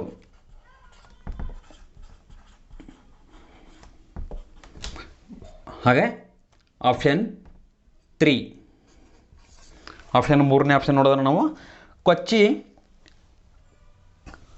14 ರಾಷ್ಟ್ರಗಳಿಗೆ ಪ್ರಮುಖವಾಗಿ ಇದು ಕೇರಳದಲ್ಲಿ ಕಂಡುಬರುತ್ತಿದ್ದು ಕೊಚ್ಚಿಯ ಒಂದು ಬಂದರನ್ನು ನೋಡ್ಬೋದು. ಹಾಗೆ ಆಪ್ಷನ್ ಫೋರ್ತ್ ಹೊಸ ಮಂಗಳೂರು ಅಥವಾ ನವಮಂಗಳೂರು, ನ್ಯೂ ಮಂಗಳೂರು ಅಥವಾ ನವಮಂಗಳೂರು ಎನ್ನುವ ಒಂದು ಆಪ್ಷನ್ ಇದೆ. ನೋಡಿ ಸ್ನೇಹಿತರೆ, ಇವೆಲ್ಲವೂ ನಮ್ಮ ಭಾರತದಲ್ಲಿ ಅಥವಾ ಪಶ್ಚಿಮ ಕರಾವಳಿಯಲ್ಲಿ ಕಂಡುಬರುವಂಥ ಒಂದು ಬಂದರು ಪ್ರದೇಶಗಳಾಗಿದ್ದು ಇವುಗಳಲ್ಲಿ ಅರಬ್ಬಿ ಸಮುದ್ರದ ರಾಣಿ ಅಂತ ನಾವು ಕರೆಯಲಾಗುತ್ತದೆ. ಯಾಕೆ ಕರೆಯಲಾಗ್ತದೆ ಅಂದರೆ the queen of Arabian C ಅಂತ ಕರೀತಾರೆ ಸ್ನೇಹಿತರೆ. ಇವುಗಳಿಗೆ ನಾವು ಯಾಕೆ ಅರಬ್ಬಿ ಸಮುದ್ರದ ರಾಣಿ ಅಂತ ಕರಿತೀವಿ, ಯಾವ ಒಂದು ನಾವು ಬಂದರಕ್ಕೆ ಕರಿತೀವಿ ಅಂತಂದರೆ ಸ್ನೇಹಿತರೆ, ಇವುಗಳಲ್ಲಿ ಕೇರಳದ ಕೊಚ್ಚಿಯ ಒಂದು ಕರಾವಳಿಗೆ ನಾವು ಕರೆಯುತ್ತೇವೆ ಸ್ನೇಹಿತರೆ. ಹಾಗಾದರೆ ಈ ಒಂದು ಕೇರಳದ ಒಂದು ಕೊಚ್ಚಿಯ ಕರಾವಳಿಗೆ ನಾವು ಅರಬ್ಬಿ ಸಮುದ್ರದ ರಾಣಿ ಅಂತ ಯಾಕೆ ಕರಿತೀವಿ ಸ್ನೇಹಿತರೆ ಅಂದರೆ ಪ್ರಮುಖವಾಗಿ ಇದು 14 ರಾಷ್ಟ್ರಗಳಿಗೆ ಸುಮಾರು ಗ್ರೀಕು ಅಥವಾ ಪೋರ್ಚುಗೀಸ್ ಮುಂತಾದ ಒಂದು ಪ್ರದೇಶದ ನಮ್ಮ ಭಾರತಕ್ಕೆ ಬಂದು ಕೊಳ್ಳೆ ಬಂದಾಗ ಸುಮಾರು 16ನೇ ಶತಮಾನದಲ್ಲಿ 14 ರಾಷ್ಟ್ರಗಳಿಗೆ ಸ್ಪೈಸ್ ಅಂದರೆ ಮಸಾಲೆ ಪದಾರ್ಥಗಳನ್ನು ಇದು ಒಂದೇ ಒಂದು ಬಂದರು ಸಾಗಿಸುತ್ತಿದ್ದು ಇದನ್ನು ಅರಬ್ಬಿ ಸಮುದ್ರದ ರಾಣಿ ಅಥವಾ ಮಸಾಲೆ ಪದಾರ್ಥಗಳ ರಾಣಿಯ ಬಂದರು ಅಂತ ನಾವು ಕರೆಯೋದನ್ನು ನಾವು ನೋಡ್ತೀವಿ ಸ್ನೇಹಿತರೆ. ಹಾಗಾದರೆ ಒಂದು ಮುಂದಿನ ಕ್ವಶನ್ ನಾವು ನೋಡೋಣ. 53ನೇ ಕ್ವಶನ್ನು ಈ ಒಂದು ಭೂಗೋಳಶಾಸ್ತ್ರದಲ್ಲಿ ಕೇಳಿರುವಂಥದ್ದು ನೋಡ್ತೇವೆ. ಹಾಗೆ ಈ ಒಂದು ಎಲ್ಲ ಒಂದು ವಿಡಿಯೋಗಳಿಗೆ ಸಂಬಂಧಿಸಿದಂತೆ ನಮ್ಮ ಮುಂದಿನ ಒಂದು ಪಾಠಗಳು ಕೂಡ ಇದೇ ಒಂದು ಬೇಸ್ ಮೇಲೆ ಇವತ್ತು ತೆಗೆದಿರುವಂಥ ಕ್ವಶನ್ ಪೇಪರ್ ಮೇಲೆ ಹಾಗೂ ಮುಂದೆ ತೆಗೆಯುವಂಥ ಕ್ವಶನ್ ಪೇಪರ್ ಮೇಲೆ ನಮ್ಮ ಪಾಠವು ಆಧರಿಸಿರುತ್ತದೆ ಸ್ನೇಹಿತರೆ. ದಯವಿಟ್ಟು ಸಬ್ಸ್ಕ್ರೈಬ್ ಮಾಡಿ ನಮ್ಮ ಒಂದು ಚಾನಲನ್ನು. ಹಾಗೆ ನೆಕ್ಸ್ಟ್ ಕ್ವಶನ್ನು 53ನೇ ಕ್ವಶನ್ನು ಸಮಭಾಜಕ. ನೋಡಿ ಸ್ನೇಹಿತರೆ, ಇದು ಒಂದು ಅಕ್ಷಾಂಶ ಮತ್ತು ರೇಖಾಂಶಗಳಿಗೆ ಸಂಬಂಧಪಟ್ಟಂಥ ಒಂದು ಕ್ವಶನ್ ಆಗಿದ್ದು ಸಮಭಾಜಕ ಕೆಳಗಿನ ಯಾವ ದೇಶಗಳ ಮೂಲಕ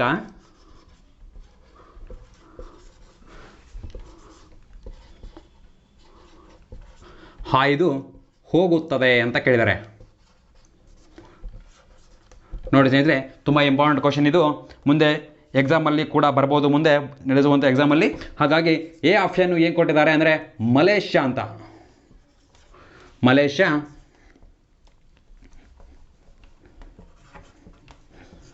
ಬಿ ಆಪ್ಷನ್ನು ಇಂಡೋನೇಷ್ಯಾ,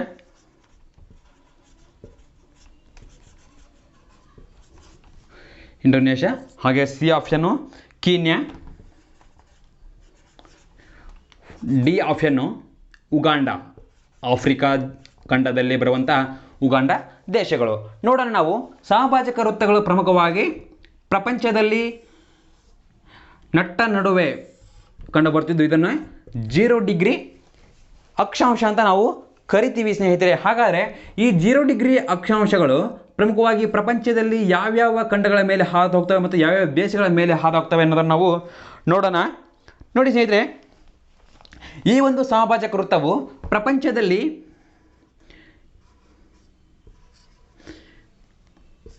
ಇಲ್ಲೆಲ್ಲ ಆಫ್ರಿಕಾ ಖಂಡವಿದ್ದು ಇಲ್ಲೇ ಹಾಗೆ ಏಷ್ಯಾ ಖಂಡ ಒಂದು ಇದೆ. ಹಾಗಾಗಿ ಇಲ್ಲಿ ಆಸ್ಟ್ರೇಲಿಯಾ ಖಂಡ ಇದೆ. ಇದು ಉತ್ತರ, ದಕ್ಷಿಣ, ಪಶ್ಚಿಮ ಮತ್ತು ಪೂರ್ವಕ್ಕೆ ಎಳೆದಂಥ ಒಂದು ಅಕ್ಷಾಂಶ ರೇಖಾವಾಗಿದೆ. ಈ ಒಂದು ಸಮಭಾಜಕ ವೃತ್ತದಲ್ಲಿ ಪ್ರಮುಖವಾಗಿ 13 ರಾಷ್ಟ್ರಗಳು ಹಾದು ಹೋಗ್ತವೆ. ಸಮಭಾಜಕ ವೃತ್ತವು 13 ರಾಷ್ಟ್ರಗಳ ಮೇಲೆ ಹಾದು ಹೋಗುತ್ತಿದ್ದು ಈ ಒಂದು ಪ್ರಮುಖ ಒಂದು ಕೊಟ್ಟಿರುವಂಥ ಒಂದು ಆಪ್ಷನ್ನಲ್ಲಿ 0 ಡಿಗ್ರಿಯು ಪ್ರಮುಖವಾಗಿ ಯಾವ್ಯಾವ ದೇಶಗಳ ಮೇಲೆ ಹಾದು ಹೋಗುತ್ತದೆ ಅಂತ ಕೇಳಿದ್ದಾರೆ ಸ್ನೇಹಿತರೆ. ಹಾಗಾದರೆ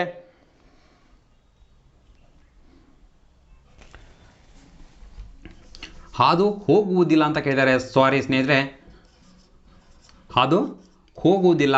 ಇದು ಸುಮಾರಾಗಿ 13 ರಾಷ್ಟ್ರಗಳ ಮೂಲಕ ಹಾದು ಹೋಗುತ್ತಿದ್ದು ಈ ಕೊಟ್ಟಿರುವಂಥ 4 ಆಪ್ಷನ್ಗಳಲ್ಲಿ ನಾವು ಯಾವ ದೇಶಗಳಲ್ಲಿ ಈ ಒಂದು ಸಮಭಾಜಕ ವೃತ್ತ ರೇಖೆಯು ಹಾದು ಹೋಗುವುದಿಲ್ಲ ಅನ್ನೋದನ್ನು ನಾವು ನೋಡೋಣ ಸ್ನೇಹಿತರೆ.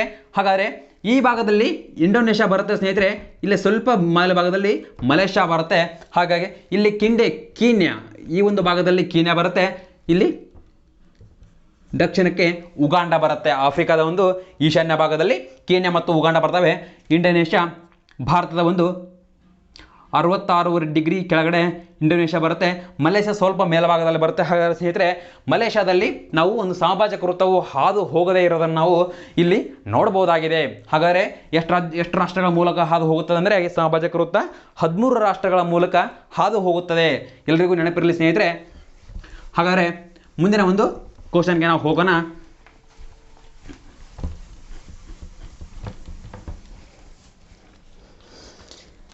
ನೆಕ್ಸ್ಟು 55ನೇ ಕ್ವಶನ್ ಸ್ನೇಹಿತರೆ, ಸಾಂಪ್ರದಾಯಿಕ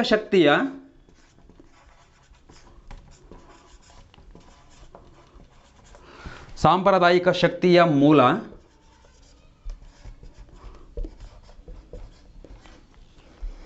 ಇದಕ್ಕೆ ಒಂದು ಉದಾಹರಣೆ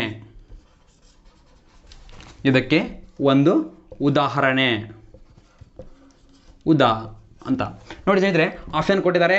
ಆಪ್ಷನ್ ಎ ಜೈವಿಕ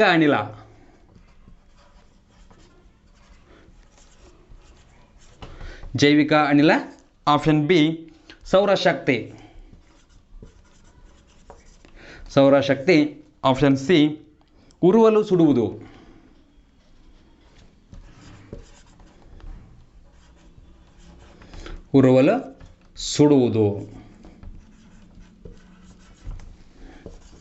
ಆಪ್ಷನ್ ಡಿ ಪವನ ಶಕ್ತಿ.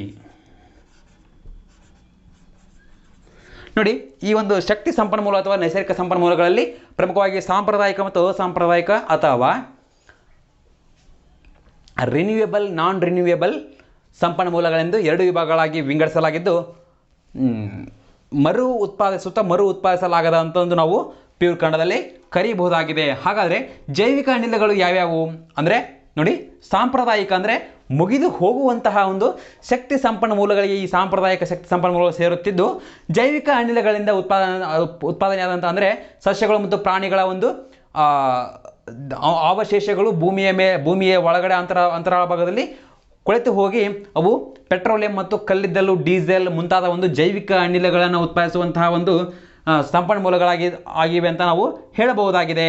ಹಾಗಾದರೆ ನೆಕ್ಸ್ಟ್ ನೋಡೋಣ ನಾವು ಸೌರಶಕ್ತಿ ಒಂದು ನಾನ್ ರಿನ್ಯೂವೇಬಲ್ ರಿಸೋರ್ಸಸ್ ಅಂದರೆ ಮುಗಿಯಲಾರದ ಒಂದು ಶಕ್ತಿ ಸಂಪನ್ಮೂಲ ಅಂತ ಹೇಳ್ಬೋದು. ಹೇಗೆಂದರೆ ಸೂರ್ಯ ಇರುವವರೆಗೂ ನಮಗೆ ಸೌರಶಕ್ತಿಯ ಒಂದು ಪರಿಣಾಮ ನಮಗೆ ಅದರ ಒಂದು ಅವಶ್ಯಕತೆ ಇದ್ದೇ ಇರುತ್ತದೆ. ಹಾಗಾಗಿ ಇದೊಂದು ಮುಗಿಯಲಾರದ ಒಂದು ಶಕ್ತಿ ಸಂಪನ್ಮೂಲ ಅನ್ಬೋದು. ಹಾಗಾಗಿ ನೆಕ್ಸ್ಟ್ ನೋಡೋಣ ನಾವು ಉರುವಲು ಸುಡುವುದು ಅಂದರೆ ನಾವು ಪ್ರಮುಖವಾಗಿ ಮನೆ ಬಳಕೆಗೆ ಅಥವಾ ದಿನ ಬಳಕೆಗೆ ನಾವು ಕಟ್ಟಿಗೆ ಉರುವಲು ಸುಡುತ್ತೇವೆ. ಹಾಗೆ ಮೀಥೇನು, ಈಥೇನ್, ಬ್ಯೂಟೇನ್ ಮುಂತಾದ ಒಂದು ಗ್ಯಾಸ್ ಅನಿಲವನ್ನು ನಾವು ಬಳಸುತ್ತೇವೆ. ಹಾಗೆ ಸೀಮೆ ಎಣ್ಣೆ ಆಗಿರ್ಬೋದು ಮುಂತಾದ ಒಂದು ಸುಡುವಂಥ ಒಂದು ಪದಾರ್ಥಗಳಾಗಿದ್ದು, ಇವೆಲ್ಲವೂ ಶಕ್ತಿ ಸಂಪನ್ಮೂಲಗಳಾಗಿವೆ ಅಂತ ಹೇಳ್ಬೋದು. ಹಾಗಾಗಿ ಪವನ ಶಕ್ತಿ ಇದು ಕೂಡ ಒಂದು ಅಸಾಂಪ್ರದಾಯಿಕ ಶಕ್ತಿ ಸಂಪನ್ಮೂಲ ಅಂತ ಹೇಳ್ಬೋದು. ಹಾಗಾಗಿ ಇಲ್ಲಿ ನಮ್ಮ ಒಂದು ಆನ್ಸರ್ ನೋಡೋಣ ಸ್ನೇಹಿತರೆ. ನಾವು ಇಲ್ಲಿ ಇದಕ್ಕೆ ಉದಾಹರಣೆ, ಜೈವಿಕ ಅನಿಲ ಒಂದು ಸಾಂಪ್ರದಾಯಿಕ ಶಕ್ತಿ ಸಂಪನ್ಮೂಲ ಅಲ್ಲ ಅಂತ ಹೇಳ್ಬೋದು. ಅಂದರೆ ಸಾಂಪ್ರದಾಯಿಕ ಶಕ್ತಿ ಸಂಪನ್ಮೂಲ ಅಂದರೆ ಪ್ರಮುಖವಾಗಿ ಅಜರಾಮರವಾಗಿರೋದು ನಾವು ನೋಡಬಹುದಾಗಿದೆ. ನೆಕ್ಸ್ಟ್ ನೋಡೋಣ ನಾವು ಮುಂದಿನ ಒಂದು ಕ್ವಶನ್ಗೆ ಹೋಗೋಣ.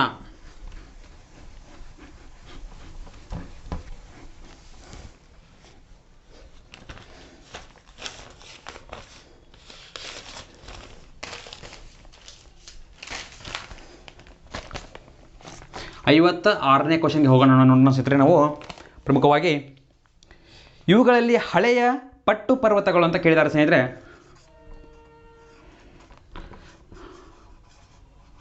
ಇವುಗಳಲ್ಲಿ ಹಳೆಯ ಪಟ್ಟು ಪರ್ವತಗಳು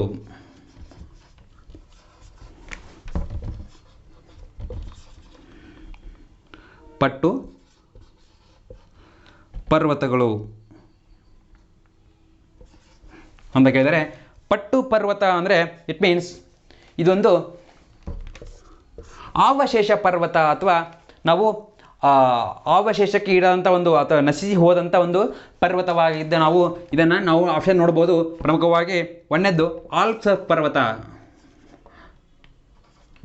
ಅಮೆರಿಕದಲ್ಲಿ ಕಂಡುಬರುವಂಥ ಆಲ್ಪ್ಸ್ ಪರ್ವತ. ಹಾಗೆ ಯೂರಲ್.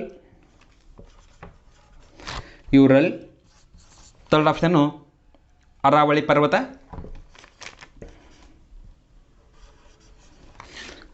ಹಾಗೆ ಫೋರ್ತ್ ಆಪ್ಷನ್ ಅಥವಾ ಡಿ ಹಿಮಾಲಯ ಪರ್ವತ ಅಂತ ಹೇಳಬಹುದು. ಹಿಮಾಲಯ ಪರ್ವತಗಳು. ನೋಡೋಣ ಸ್ನೇಹಿತರೆ, ನಾವು ಪ್ರಮುಖವಾಗಿ ಈ ಒಂದು ಹಳೆಯ ಪರ್ವತ ಅಂದರೆ ಅವಶೇಷಕ್ಕೀಡಾದಂಥ ನಶಿಸಿ ಹೋದಂಥ ಒಂದು ಪರ್ವತಗಳಲ್ಲಿ ಪ್ರಮುಖವಾಗಿ ಪ್ರಪಂಚದಲ್ಲೇ ಅತ್ಯಂತ ಪ್ರಥಮವಾಗಿ ಅಥವಾ ಹಳೆಯ ಅತ್ಯಂತ ಪರ್ವತ ಅಂದರೆ ನಾವು ನಮ್ಮ ಭಾರತದಲ್ಲಿ ಅಥವಾ ಪ್ರಪಂಚದಲ್ಲಿ ಅರಾವಳಿ ಪರ್ವತವನ್ನು ನಾವು ನೋಡ್ಬೋದಾಗಿದೆ. ಹಾಗಾದರೆ ಈ ಒಂದು ಪ್ರಪಂಚದಲ್ಲಿ 9 ರೀತಿಯ ಅಥವಾ 9 ಪರ್ವತಗಳು ಹಳೆಯ ಪಟ್ಟು ಪರ್ವತಗಳು ಅಥವಾ ಹಳೆಯ ನಶಿಸಿ ಅಥವಾ ಅವಶೇಷ ಪರ್ವತಗಳಿಗೆ ಈಡಾದಂಥ ಒಂದು ಪರ್ವತಗಳಂತ ನಾವು ಹೇಳ್ಬೋದು. ಹಾಗಾಗಿ ಈ ಒಂದು ಆಲ್ಪ್ಸ್ ಪರ್ವತ ಇತ್ತೀಚಿನ ಒಂದು ಪರ್ವತವಾಗಿದೆ, ಇದು ಮಡಿಕೆ ಪರ್ವತವಾಗಿದೆ. ಹಾಗೆ ಯೂರಲ್ ಪರ್ವತ ಕೂಡ ಒಂದು ಮಧ್ಯ ಕಾಲದಲ್ಲಿ ಇತ್ತೀಚೆಗೆ ಉಗಮವಾದಂಥ ಒಂದು ಪರ್ವತವಾಗಿದೆ. ಹಿಮಾಲಯ ಪರ್ವತಗಳು ನಮಗೆ ಟರ್ಷರಿ ಅಥವಾ 70 ದಶಲಕ್ಷ ವರ್ಷಗಳಿಂದ ಈಚೆಗೆ ಉತ್ಪತ್ತಿಯಾದಂಥ ಒಂದು ಪರ್ವತವಾಗಿದ್ದು, ಈ ಒಂದು ಹಳೆ ಅರಾವಳಿ ಪರ್ವತಗಳು ಅತ್ಯಂತ ಅವಶೇಷ ಅಥವಾ ಹಳೆಯ ಪರ್ವತಗಳಿಗೆ ಸೇರಿದಂಥ ಒಂದು ಉದಾಹರಣೆ ಕಾಣಬಹುದು. ಹಾಗಾದರೆ ಪ್ರಪಂಚದಲ್ಲಿ ಪ್ರಮುಖವಾದಂಥ ಇನ್ನುಳಿದಂಥ ಒಂದು ಅವಶೇಷ ಪರ್ವತಗಳಂದರೆ ನಾವು ಪ್ರಮುಖವಾಗಿ ಬ್ಲ್ಯಾಕ್ ಹಿಲ್ಸನ್ನು ನೋಡ್ಬೋದು, ಕಪ್ಪು ಪರ್ವತಗಳು, ಹಾಗೆ ಮೌಂಟ್ ಫ್ರಾಂಕೋಯಿಸ್ ಫ್ರಾನ್ಸ್ನಲ್ಲಿ ಕಂಡುಬರುವಂಥ ಮೌಂಟ್ ಫ್ರಾಂಕೋಯಿಸ್ ಆಗಿರ್ಬೋದು, ಬ್ಲ್ಯಾಕ್ ಹಿಲ್ಸ್ ಆಗಿರ್ಬೋದು, ಹಾಗೆ ಒಂದು ಮೆಗಾಲಿಸ್ ಮೌಂಟೇನ್ಸ್ ಅನ್ನು ನಾವು ನೋಡ್ಬೋದಾಗಿದೆ. ಇನ್ನೂ ಹಲವಾರು ರೀತಿಯ ಪ್ರಮುಖವಾದಂಥ ಒಂದು ಅವಶೇಷ ಪರ್ವತಗಳು ಪ್ರಪಂಚದಲ್ಲಿ ಕಂಡು ಬರ್ತವೆ. ಹಾಗೆ 9 ರೀತಿಯ ಒಂದು ಅವಶೇಷಗಳನ್ನು ನಾವು ಪ್ರಪಂಚದಲ್ಲಿ ನೋಡಬಹುದು.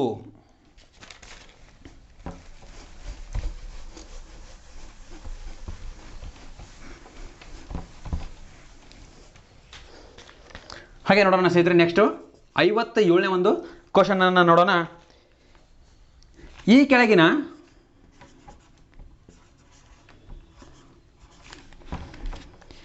ಕೆಳಗಿನವುಗಳಲ್ಲಿ ಭೂಮಿಯ ಮೇಲ್ಮೈಯಲ್ಲಿನ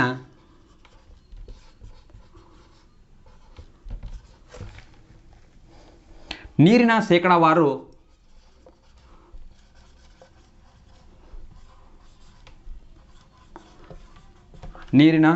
ಶೇಕಡಾವಾರು ಯಾವುದರಲ್ಲಿ ಹೆಚ್ಚಾಗಿರುತ್ತದೆ ಅಂತ ನಾವು ನೋಡಬಹುದು.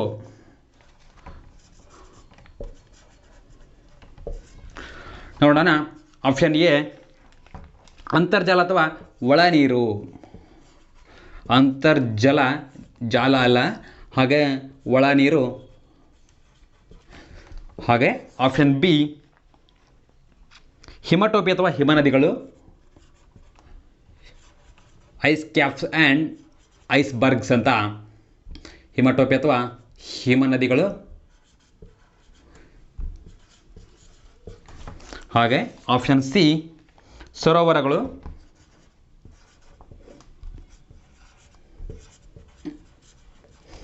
ಹಾಗೆ ಆಪ್ಷನ್ ಡಿ ಹೊಳೆಗಳು ಅಥವಾ ನದಿಗಳು ಅಂತ. ನೋಡೋಣ ಸ್ನೇಹಿತರೆ, ಈ ಒಂದು ಭೂಮಿಯ ಮೇಲ್ಮೈಯಲ್ಲಿ ಕಂಡುಬರುವಂತಹ ಲಕ್ಷಣಗಳಲ್ಲಿ ನೀರಿನ ಒಂದು ಶೇಕಡಾವಾರು ಪ್ರಮಾಣ ಯಾವುದರಲ್ಲಿ ಹೆಚ್ಚಾಗಿದೆ ಅನ್ನೋದನ್ನು ನಾವು ಕಂಡುಕೊಳ್ಳಬಹುದು. ಹಾಗಾಗಿ ಒಂದನೇದ್ದು ಒಂದು ಅಂತರ್ಜಲ ಅಥವಾ ಒಳನೀರು ಎನ್ನುವ ಒಂದು ಆಯ್ಕೆಯಲ್ಲಿ ಸುಮಾರಾಗಿ ನಾವು ಅಂತರ್ಜಲದಲ್ಲಿ ಎಷ್ಟು ಪ್ರಮಾಣದ ಒಂದು ನೀರನ್ನು ನಾವು ನೋಡ್ಬೋದು ಅಂದರೆ ಸುಮಾರಾಗಿ ಭೂಮಿಯಲ್ಲಿ 71% ನಾವು ನೀರನ್ನು ನೋಡಬಹುದು.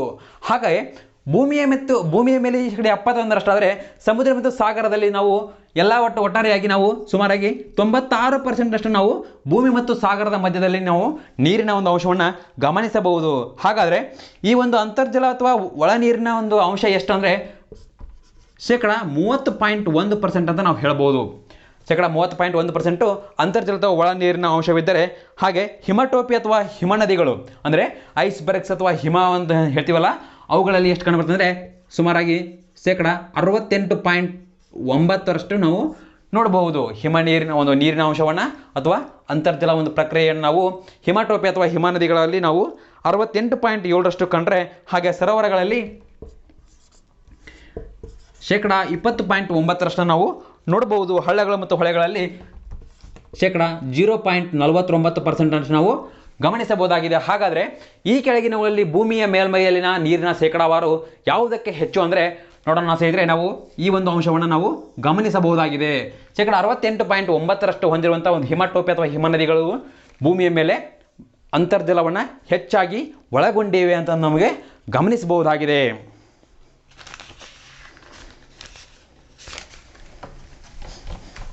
ಹಾಗಾದರೆ ನಾವು ನೆಕ್ಸ್ಟ್ ಮುಂದಿನ ಒಂದು ಕ್ವಶನ್ ಅನ್ನು ನೋಡೋಣ.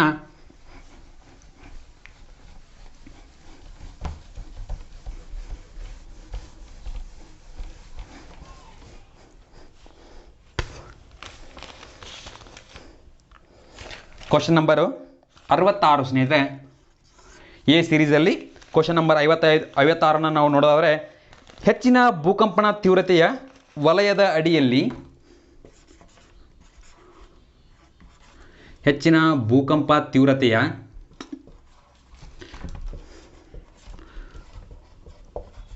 ವಲಯದಡಿಯಲ್ಲಿ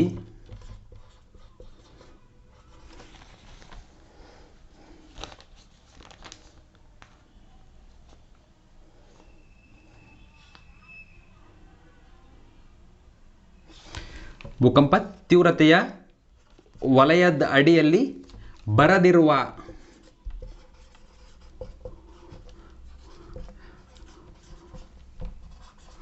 ಭಾರತದ ಮುಖ್ಯವಾಗಿ ರಾಜ್ಯ ಯಾವುದು ಅಂತ ಕೇಳಿದ್ದಾರೆ ಸ್ನೇಹಿತರೆ. ರಾಜ್ಯ ಯಾವುದು ನೋಡೋಣ. ನಾವು ಈ ಒಂದು ಅಂಶವನ್ನು ನಾನು ಭೂಕಂಪಗಳು ಎನ್ನುವ ಒಂದು ವಿಡಿಯೋವನ್ನು ಮಾಡುವಾಗ ನಾನು ಪೂರ್ಣ ವಿವರವಾಗಿ ಡಿಸ್ಕಸ್ ಮಾಡಿದ್ದೀನಿ ಸ್ನೇಹಿತರೆ.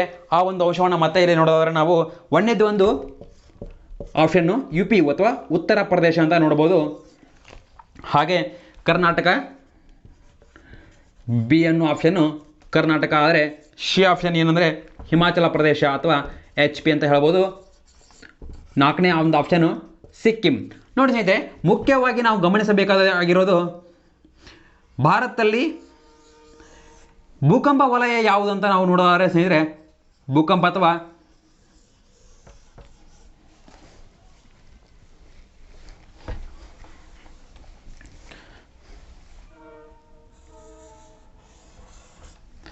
ನೋಡೋಣ. ಈ ಒಂದು ಭಾಗ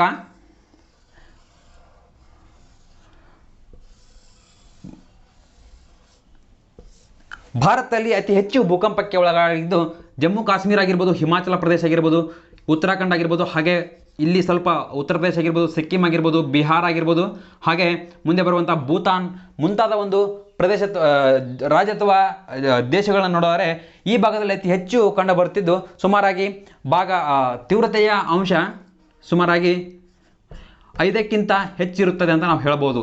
5ಕ್ಕಿಂತ ಹೆಚ್ಚಿರುತ್ತೆ. ಹಾಗಾದರೆ ಇಲ್ಲಿ ಬರುವಂಥ ನಮ್ಮ ಕರ್ನಾಟಕ ರಾಜ್ಯದಲ್ಲಿ ಭೂಕಂಪಗಳು ಕಂಡು ಬರುವುದಿಲ್ಲ. ಭೂಕಂಪ ಒಂದು ತೀವ್ರತೆಯ ಒಂದು ವಲಯವನ್ನು ಅಲ್ಲ ಅಂತ ನೋಡ್ಬೋದು. ಬರದಿರುವ ಅಂತ ಕೇಳಿದರೆ ನಾಟ್ ಕಮ್ಸ್ ಅಂತ ಹೇಳಿದರೆ, ಹಾಗಾಗಿ ಕರ್ನಾಟಕ ನಮ್ಮ ಒಂದು ಉತ್ತರ ಆಗುತ್ತೆ ಸ್ನೇಹಿತರೆ.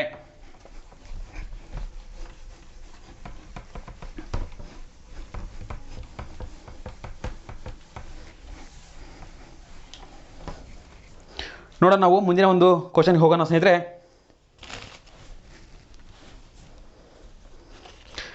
Question number 67.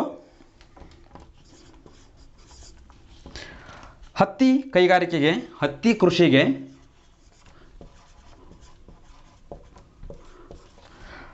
ಕೃಷಿಗೆ ಕಪ್ಪು ಮಣ್ಣು ಸೂಕ್ತವಾಗಿದೆ.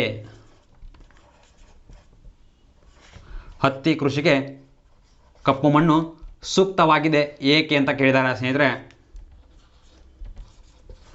ಸಾಮಾನ್ಯವಾಗಿ ಮುಂದೆ ಬರುವಂಥ ಮಣ್ಣಿನ ಒಂದು ವಿಡಿಯೋ ಅಂತ ಬಂದಾಗ ಅಥವಾ ಯೂನಿಟನ್ನು ಹೇಳುವಾಗ ನಾನು ಇದರ ಬಗ್ಗೆ ಡಿಸ್ಕಸ್ ಮಾಡ್ತೀನಿ ಸ್ನೇಹಿತರೆ. ಹತ್ತಿಯ ಕೃಷಿಗೆ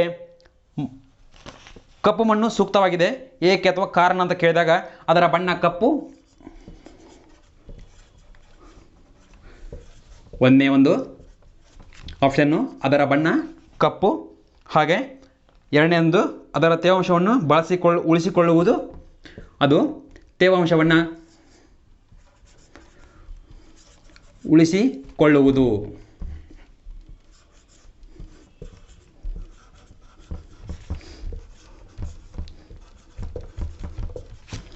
ಉಳಿಸಿಕೊಳ್ಳುವುದು.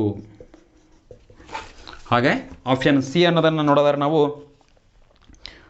ಅವು ಶಿಲಾದ್ರವದಿಂದ ಮಾಡಲ್ಪಟ್ಟಿದೆ. ಶಿಲಾದ್ರವದಿಂದ ಅಥವಾ ಲಾವಾ ರಸದಿಂದ ಮಾಡಲ್ಪಟ್ಟಿದೆ ಅಂತ.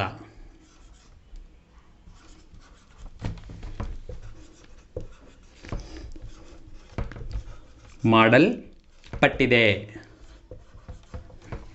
ಆಪ್ಷನ್ ಡಿ ಅವು ಪ್ರಸ್ಥಭೂಮಿ ಪ್ರದೇಶಗಳಲ್ಲಿ ಕಂಡುಬರುತ್ತವೆ. ಪ್ರಸ್ಥಭೂಮಿ ಪ್ರದೇಶಗಳಲ್ಲಿ ಕಪ್ಪು ಮಣ್ಣು ಕಂಡುಬರುತ್ತದೆ ಅಂತ ಹೇಳಿದ್ದಾರೆ.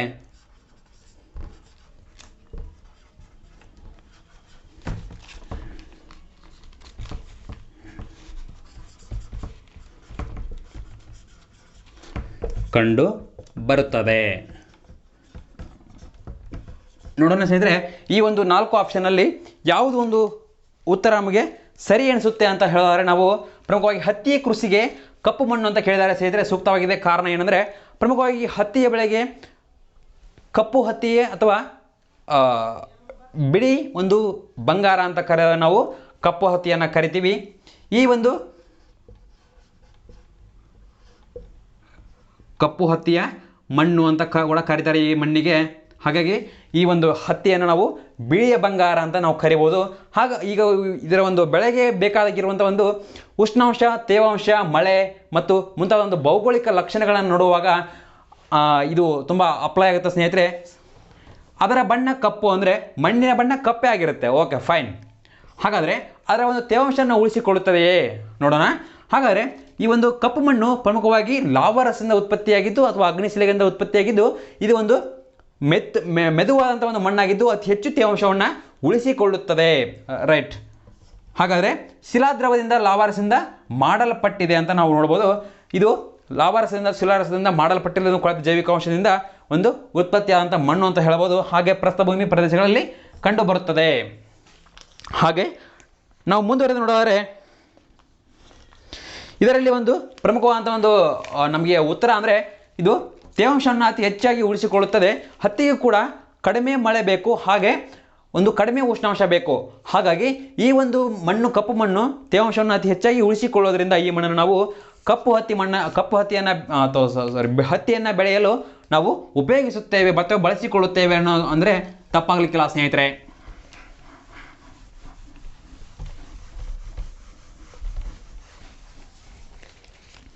ಹಾಗೆ ಒಂದು 68ನೇ ಕ್ವಶನ್ ಅನ್ನು ನೋಡೋಣ ಸ್ನೇಹಿತರೆ. ನಾವು 68 ಕ್ವಶನ್ಗೆ ಬಂದರೆ ಸುಮಾರಾಗಿ ಒಂದು ಪ್ರಚಲಿತ ಘಟನೆಯಾಗಿದ್ದು 2020ರಲ್ಲಿ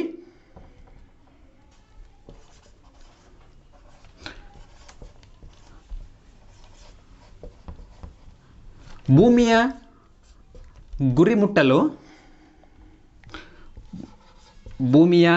ಗುರಿ ಮೀರಿ ಹೊಡೆ ಅಂದರೆ ಇಂಗ್ಲೀಷ್ನಲ್ಲಿ ಅರ್ತ್ ಓವರ್ ಶೂಟ್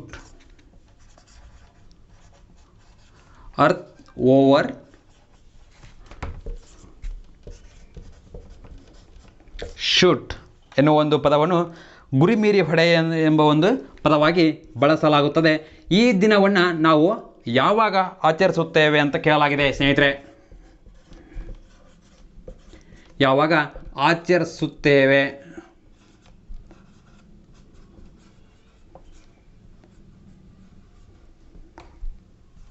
ಓಕೆ, ನೋಡೋಣ. ನಾವು 1ನೇ ಆಪ್ಷನ್ನಾಗಿ ಬಂದ್ಬಿಟ್ಟು ಆಗಸ್ಟ್ 22, ಹಾಗೆ ಮೇ 26, ಬಿ ಒಂದು ಆಪ್ಷನ್ನು ಮೇ 26, ಸಿ ಒಂದು ಆಪ್ಷನ್ನು ಏಪ್ರಿಲ್ 15, ಹಾಗೆ ಕೊನೆಯ ಒಂದು ಆಪ್ಷನ್ ಅಥವಾ ಡಿ ಆಪ್ಷನ್ ನೋಡಿದರೆ ಜೂನ್ 5 ನಾವು ನೋಡಬಹುದು. ನೋಡೋಣ ಸ್ನೇಹಿತರೆ, ಈ ಒಂದು ಉದ್ದೇಶ ಏನಂದರೆ ಗುರಿ ಮೀರಿ ಹೊಡೆ ಅಂದರೆ ಇದರಲ್ಲಿ ಇಟ್ ಮೀನ್ಸ್ ಅರ್ಥ ಇದರಲ್ಲಿ ಕಾರ್ಬನ್ ಡೈಆಕ್ಸೈಡಿನ ಪ್ರಮಾಣವನ್ನು ಕಡಿಮೆ ಮಾಡೋದಂತ ಅರ್ಥ. ಅಂದರೆ ಭೂಮಿಯ ತಾಪಮಾನ ಅಥವಾ ಜಾಗತಿಕ ತಾಪಮಾನ ಒಂದು ಭೌಗೋಳಿಕ ಪ್ರದೇಶದಲ್ಲಿ ಹೆಚ್ಚಾಗಿದ್ದು ಆ ಒಂದು ಅಂಶವನ್ನು, ಕಾರ್ಬನ್ನ ಒಂದು ಅಂಶವನ್ನು ಭೂಮಿಯ ಮೇಲೆ ಕಡಿಮೆ ಮಾಡೋದು ಒಂದು ಇದರ ಉದ್ದೇಶವಾಗಿದೆ. ಹಾಗಾಗಿ ಇದನ್ನು ನಾವು ಯಾವಾಗ ಆಚರಿಸ್ತೀವಿ ಅಂದರೆ ಪ್ರಮುಖವಾಗಿ ಆಗಸ್ಟ್ 22ರಂದು ನಾವು ಈ ಒಂದು ದಿನವನ್ನು ಅಥವಾ CO2 ಕಡಿಮೆ, CO2 ಓವರ್ ಡೇ ಅಥವಾ ನಾವು 2020ರ ಒಂದು ಭೂಮಿಯ ಗುರಿಮೀರಿ ಹೊಡೆ ಅಂತಂದು ಅಥವಾ ಓವರ್ ಶೂಟ್ ಡೇ ಅಂತಂದು ನಾವು ಆಚರಿಸ್ತೇವೆ. ಇದು ಒಂದು ಉತ್ತರ ಆಗಸ್ಟ್ 22 ಅಂತ ಹೇಳ್ಬೋದು. ಹಾಗಾಗಿ ಒಂದು ಮುಂದಿನ ಕ್ವಶನ್ ನೋಡೋಣ.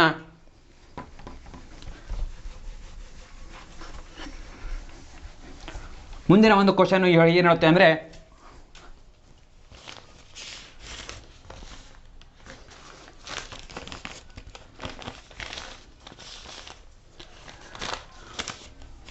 ಅರವತ್ತೊಂಬತ್ತನೇ ಕ್ವಶನ್ ಸ್ನೇಹಿತರೆ, ಕಾಶಿ ಮತ್ತು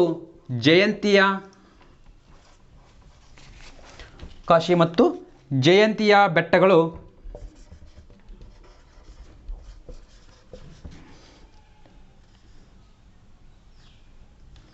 ಎಲ್ಲಿ ಕಂಡು ಬರುತ್ತವೆ ಅಂತ ಕೇಳಿದ್ದಾರೆ ಸ್ನೇಹಿತರೆ. ಎಲ್ಲಿ ಕಂಡು ಬರುತ್ತವೆ?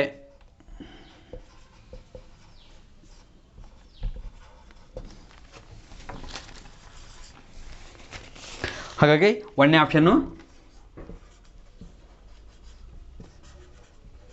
Arunachal Pradesh, B option Meghalaya,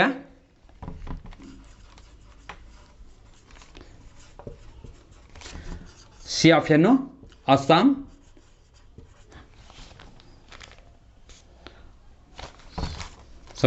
C option Manipur, ಹಾಗೆ ಡಿ ಒಂದು ಅಥವಾ ಫೋರ್ತ್ ಆಪ್ಷನ್ನು ನಾಗಾಲ್ಯಾಂಡ್. ನೋಡೋಣ ಸ್ನೇಹಿತರೆ, ಈ ಒಂದು ಕಾಶಿ ಮತ್ತು ಜಯಂತಿಯ ಬೆಟ್ಟಗಳು ಭಾರತದಲ್ಲಿ ಯಾವ ಭಾಗದಲ್ಲಿ ಅಥವಾ ಯಾವ ಪ್ರದೇಶದಲ್ಲಿ ಕಂಡು ಬರ್ತವೆ ಅಂದರೆ, ಈ ಜಯಂತಿಯ ಎನ್ನುವ ಒಂದು ಬೆಟ್ಟಗಳು ಪ್ರಮುಖವಾಗಿ ಕಾಶಿ, ಗ್ಯಾರೋ, ಜಯಂತಿಯ ಒಂದು ಬೆಟ್ಟಗಳು ಈಶಾನ್ಯ ಭಾರತದಲ್ಲಿ ಕಂಡುಬರುತ್ತಿದ್ದು, ಈಶಾನ್ಯ ಭಾರತದಲ್ಲಿ ಕಂಡುಬರುವಂತಹ ಒಂದು ಬೆಟ್ಟಗಳಾಗಿದ್ದು ಅವುಗಳನ್ನು ನಾವು ಈ ಭಾಗದಲ್ಲಿ ಸಪ್ತ ಸಹೋದರಿಯರ ಒಂದು ನಾಡು ಅಥವಾ 7 ಸಿಸ್ಟರ್ಸ್ ಆಫ್ ಲ್ಯಾಂಡ್ ಅಂತ ನಾವು ಒಂದು ಈಶಾನ್ಯ ರಾಜ್ಯಗಳನ್ನು ಕರಿಬಹುದು. ಆ ರಾಜ್ಯಗಳಲ್ಲಿ ಪ್ರಮುಖವಾದಂಥ ಒಂದು ಮೇಘಾಲಯ ರಾಜ್ಯದಲ್ಲಿ ನಾವು ನೋಡಬಹುದಾಗಿದೆ. ಅಂದರೆ ಮೇಘಾಲಯ ಪ್ಲಸ್ ಅಸ್ಸಾಂ ರಾಜ್ಯದಲ್ಲಿ ಈ ಒಂದು ಕಾಶಿ, ಗ್ಯಾರೋ ಮತ್ತು ಜಯಂತಿಯ ಬೆಟ್ಟಗಳನ್ನು ನಾವು ಕಾಣಬಹುದಾಗಿದೆ. ಈ ಕಾಶಿ ಅಂದರೆ ಏನು ಅಂದರೆ ಇದು ಒಂದು ಬುಡಕಟ್ಟು ಜನಾಂಗ, ಹಾಗೆ ಜಯಂತಿ ಅನ್ನೋದು ಕೂಡ ಒಂದು ಬುಡಕಟ್ಟು ಜನಾಂಗ, ಗ್ಯಾರೋ ಅನ್ನೋದು ಕೂಡ ಒಂದು ಬುಡಕಟ್ಟು ಜನಾಂಗವಾಗಿದ್ದು ಇವೆಲ್ಲ ಒಂದು ಬೆಟ್ಟಗಳು ಮೇಘಾಲಯ ಮತ್ತು ಅಸ್ಸಾಂ ರಾಜ್ಯದಲ್ಲಿ ಕಂಡು ಬರುತ್ತವೆ ಅಂತ ಅನ್ನೋದು ನಮಗೆ ತಿಳ್ಕೊಂಡಿರ್ಬೇಕು ಸ್ನೇಹಿತರೆ. ಹಾಗಾಗಿ ನಮ್ಮ ಉತ್ತರ ಬಿ ಆಗಿರುತ್ತೆ.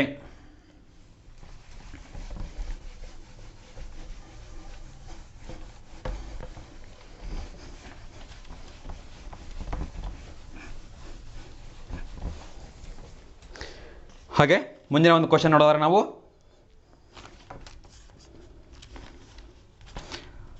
70ನೇ ಕ್ವಶನ್ನು, ಹಿಡಕಲ್ ಆಣೆಕಟ್ಟು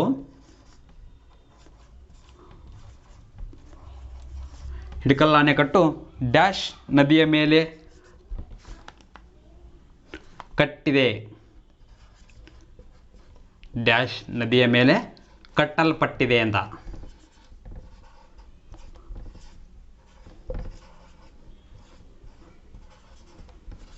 ನೋಡೋಣ ಆಪ್ಷನ್ ಸ್ನೇಹಿತರೆ. ಒಂದನೇದ್ದು ಕೃಷ್ಣಾ ನದಿ,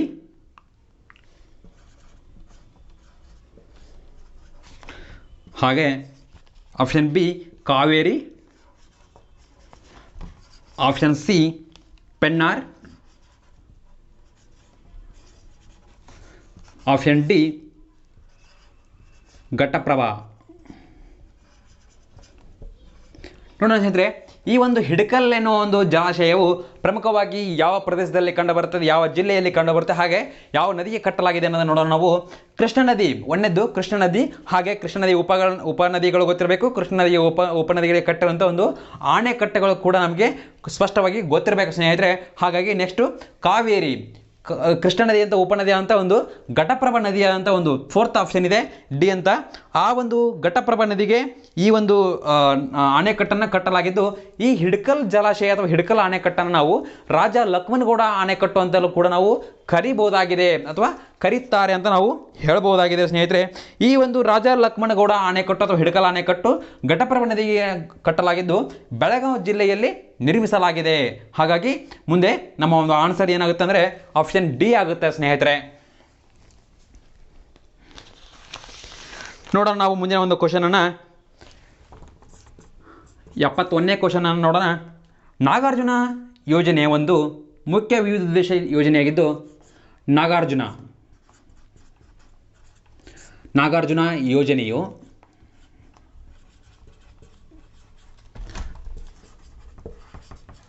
ಒಂದು ಮುಖ್ಯ ವಿವಿಧೋದ್ದೇಶ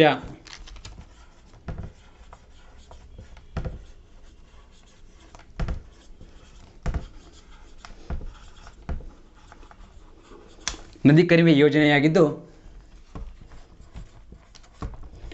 ವಿವಿಧೋದ್ದೇಶ ನದಿ ಕಣಿವೆ ಯೋಜನೆಯಾಗಿದ್ದು ಮಲ್ಟಿಪರ್ಪಸ್ ರಿವರ್ ಪ್ರಾಜೆಕ್ಟ್ ಆಗಿದ್ದು,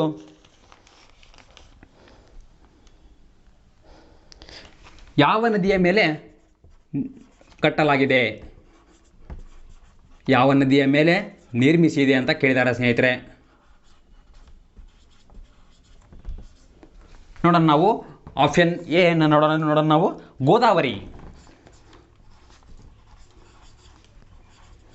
Godavari, option B Krishna, option C Mahanadi, option D Kaveri. ನೋಡೋಣ ಸ್ನೇಹಿತರೆ, ಈ ಒಂದು ನಾಗಾರ್ಜುನ ಸಾಗರ ಅಂದರೆ ಪ್ರಮುಖವಾಗಿ ಕೃಷ್ಣಾ ನದಿಗೆ ಕಟ್ಟಲಾಗಿದೆ. ಈ ಕೃಷ್ಣಾ ನದಿಗೆ ಸುಮಾರಾಗಿ 1955ರಲ್ಲಿ ಈ ಒಂದು ನಾಗಾರ್ಜುನ ಸಾಗರ ಅಣೆಕಟ್ಟನ್ನು ನಿರ್ಮಿಸಲಾಗಿದ್ದು, ಪ್ರಮುಖವಾಗಿ ಆಂಧ್ರ ಪ್ರದೇಶ ಮತ್ತು ಕರ್ನಾಟಕ ರಾಜ್ಯಗಳ ಒಂದು ಗಡಿಯಲ್ಲಿ ನಿರ್ಮಿಸಲಾಗಿರುತ್ತದೆ. ಈ ಒಂದು ಅಣೆಕಟ್ಟನ್ನು ಅಥವಾ ನಾಗಾರ್ಜುನ ಯೋಜನೆಯ ಒಂದು ಉದ್ದೇಶಪೂರ್ವಕವಾಗಿ ಕಟ್ಟಲಾಗಿರುವಂಥ ಒಂದು ಅಣೆಕಟ್ಟಾಗಿದ್ದು, ಈ ಒಂದು ಕೃಷ್ಣಾ ನದಿಗೆ ಪ್ರಮುಖವಾಗಿ ಎರಡು ಒಂದು ಅಣೆಕಟ್ಟನ್ನು ಕಟ್ಟಲಾಗಿದ್ದು, ಈ ಒಂದು ಬಿಜಾಪುರ ಜಿಲ್ಲೆಯ ನಿಡಗುಂದಿ ತಾಲೂಕಿನ ಒಂದು ಹಾಲಮಟ್ಟಿ ಡ್ಯಾಮ್ ಅಥವಾ ಹಾಲಮಟ್ಟಿ ಅಣೆಕಟ್ಟು ಆಗಿದ್ದು, ಅಲ್ಲಿ ಒಂದು ಲಾಲ್ ಬಹದ್ದೂರ್ ಶಾಸ್ತ್ರೀಯ ಅಣೆಕಟ್ಟು ಆದರೆ ಇನ್ನೊಂದು ನಾಗಾರ್ಜುನ ಸಾಗರ ಅಣೆಕಟ್ಟನ್ನು ನಾವು ಒಂದು ಕೃಷ್ಣಾ ನದಿಗೆ ಕಟ್ಟಿದ್ದನ್ನು ನಾವು ನೋಡ್ತೀವಿ ಸ್ನೇಹಿತರೆ. ಹಾಗಾದರೆ ನಮ್ಮ ಆನ್ಸರು ಕೃಷ್ಣಾ ನದಿ ಬಿ ಆಗುತ್ತೆ.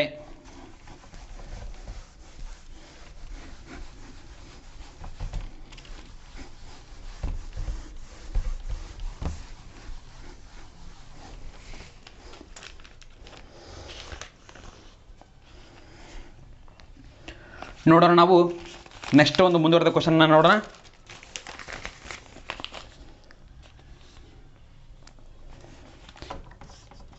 ಎಪ್ಪತ್ತೆರಡನೇ ಕ್ವಶನು, ಕೆಳಗಿನ ಯಾವ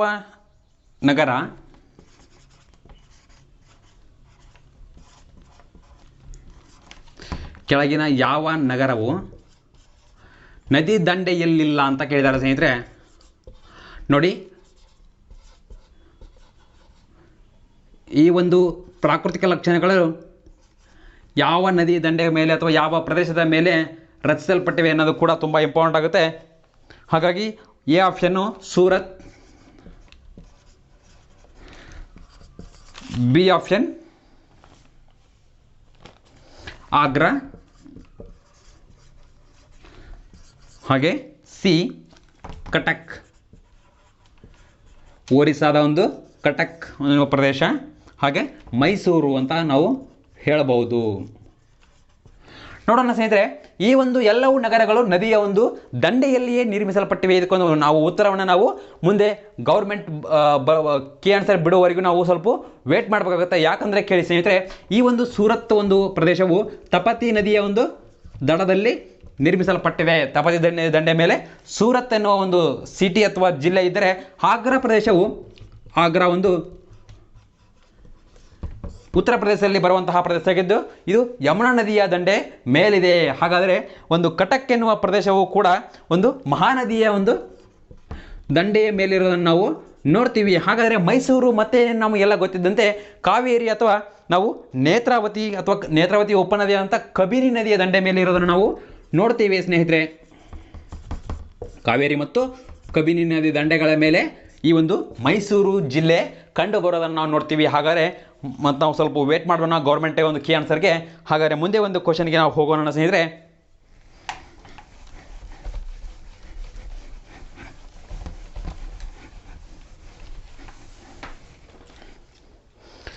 ಸೆವೆಂಟಿ 73ನೇ ಕ್ವಶನ್ಗೆ ನಾವು ನೋಡೋಣ. ಈ ಕೆಳಗಿನ ಯಾವ ಜಿಲ್ಲೆ ತಮಿಳುನಾಡಿನೊಂದಿಗೆ ಗಡಿ ಹಂಚಿಕೊಂಡಿರುವುದಿಲ್ಲ? ಈ ಕೆಳಗಿನ ಯಾವ ಜಿಲ್ಲೆ ತಮಿಳುನಾಡಿನೊಂದಿಗೆ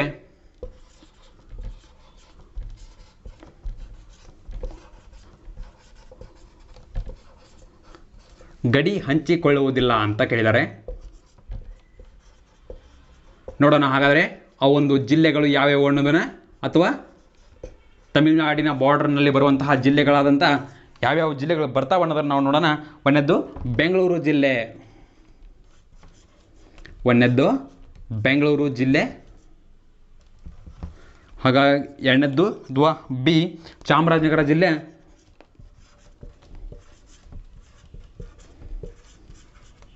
ಚಾಮರಾಜನಗರ ಜಿಲ್ಲೆ. ಆಪ್ಷನ್ ಸಿ ತುಮಕೂರು ಜಿಲ್ಲೆ,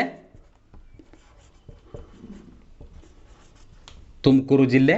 ಆಪ್ಷನ್ ಡಿ ಕೋಲಾರ.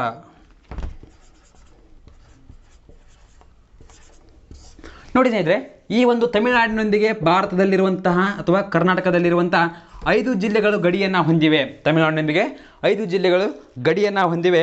ಹಾಗಾದರೆ ನೋಡೋಣ, ನಾವು ಬೆಂಗಳೂರು ಜಿಲ್ಲೆ ಅಂತ ಕೇಳಿದ್ದಾರೆ ಸ್ನೇಹಿತರೆ. ಬೆಂಗಳೂರು ನಗರ ಜಿಲ್ಲೆ ಅಂತ ಕೇಳಿಲ್ಲ, ಬೆಂಗಳೂರು ಗ್ರಾಮಾಂತರ ಜಿಲ್ಲೆ ಅಂತ ಕೇಳಿಲ್ಲ, ಕೇವಲ ಬೆಂಗಳೂರು ಜಿಲ್ಲೆ ಅಂತ ಕೇಳಿದ್ದಾರೆ. ಹಾಗಾಗಿ ಇದು ಬೆಂಗಳೂರು ಜಿಲ್ಲೆ ತಮಿಳುನಾಡಿನೊಂದಿಗೆ ಗಡಿಯನ್ನು ಹಂಚಿಕೊಂಡಿರುತ್ತದೆ. ಚಾಮರಾಜನಗರವು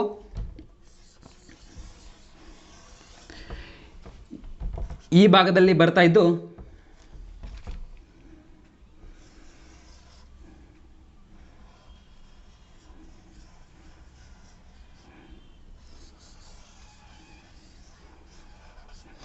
ಈ ಭಾಗದಲ್ಲಿ ಬರುತ್ತೆ ಸ್ನೇಹಿತರೆ. ಇದು ಬೆಂಗಳೂರು ಜಿಲ್ಲೆ ಆದರೆ ಇಲ್ಲಿ ಚಾಮರಾಜನಗರ ಜಿಲ್ಲೆ ಬರುತ್ತೆ. ಹಾಗೆ ನೆಕ್ಸ್ಟ್ ನೋಡೋದಾದ್ರೆ ನಾವು ತುಮಕೂರು ಭಾಗ ಇಲ್ಲಿ ಬರುತ್ತೆ ಸ್ನೇಹಿತರೆ, ತುಮಕೂರು ಭಾಗ ಇಲ್ಲಿ ಬರುತ್ತೆ. ಹಾಗೆ ಕೋಲಾರ ಒಂದು ತಮಿಳುನಾಡಿನ ಒಂದು ಬಾರ್ಡರ್ನಲ್ಲಿ ಕಂಡು ಬರುತ್ತೆ. ಹಾಗೆ ಇನ್ನೂ ಒಂದು ಯಾವುದಂದರೆ ನಮಗೆ ಮೈಸೂರು ಜಿಲ್ಲೆ ಈ ಭಾಗದಲ್ಲಿ ಕಂಡು ಬರ್ತಿದ್ದು, ಮೈಸೂರು ಜಿಲ್ಲೆ ಕೂಡ ತಮಿಳುನಾಡಿನೊಂದಿಗೆ ಗಡಿಯನ್ನು ಹಂಚಿಕೊಂಡಿದೆ. ಹಾಗಾಗಿ ನಮಗೆ ತಮಿಳುನಾಡಿನೊಂದಿಗೆ ಗಡಿಯನ್ನು ಹಂಚಿಕೊಂಡಿರದ ಒಂದು ಜಿಲ್ಲೆ ಯಾವುದಂದರೆ ನಾವು ಆಪ್ಷನ್ ಸಿ ತುಮಕೂರು ಅಂತ ನಾವು ಹೇಳ್ಬೋದು ಆಗಿದೆ. ಹಾಗಾದರೆ ನಮ್ಮ ಒಂದು ಆನ್ಸರು ತುಮಕೂರು ಆಗುತ್ತೆ. ನೋಡೋಣ ಸ್ನೇಹಿತರೆ ಮುಂದಿನ ಒಂದು ಕ್ವಶನನ್ನು.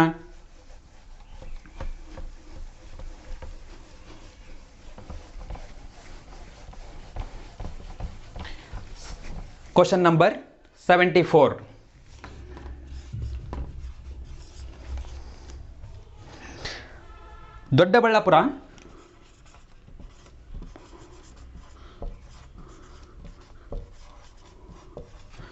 ದೊಡ್ಡಬಳ್ಳಾಪುರ ಯಾವ ಕೈಗಾರಿಕೆಗೆ ಪ್ರಸಿದ್ಧವಾಗಿದೆ?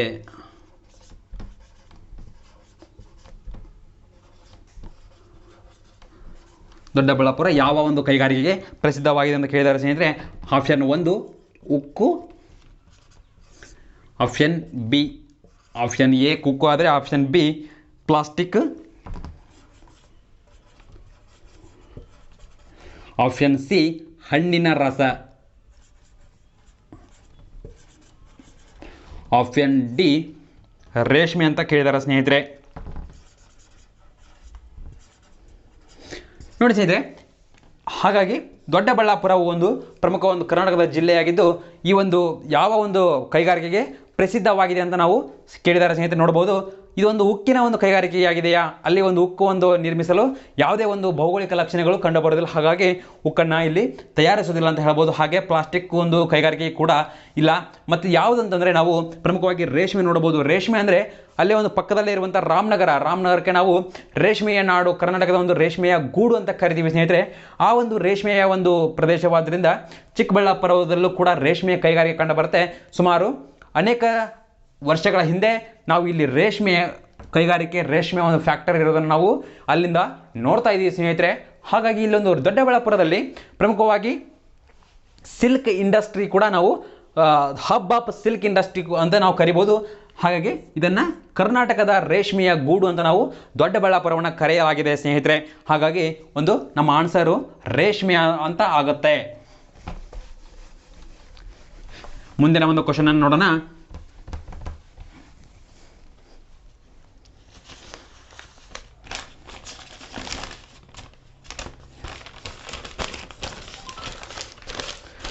ಎಪ್ಪತ್ತಾರನೇ ಕ್ವಶನು, ಕರ್ನಾಟಕದಲ್ಲಿ ಪೂರ್ವಕ್ಕೆ ಹರಿಯುವ ನದಿ ಅಂತ ಕೇಳಿದ್ದಾರೆ ಸ್ನೇಹಿತರೆ. ಮುಂದೆ ನದಿಗಳ ಬಗ್ಗೆ ಹೇಳುವಾಗ ಇದನ್ನು ಆಳವಾಗಿ ಚರ್ಚಿಸಲಾಗುತ್ತದೆ. ಕರ್ನಾಟಕದಲ್ಲಿ ಪೂರ್ವಕ್ಕೆ ಹರಿಯುವ ನದಿ ಯಾವುದು?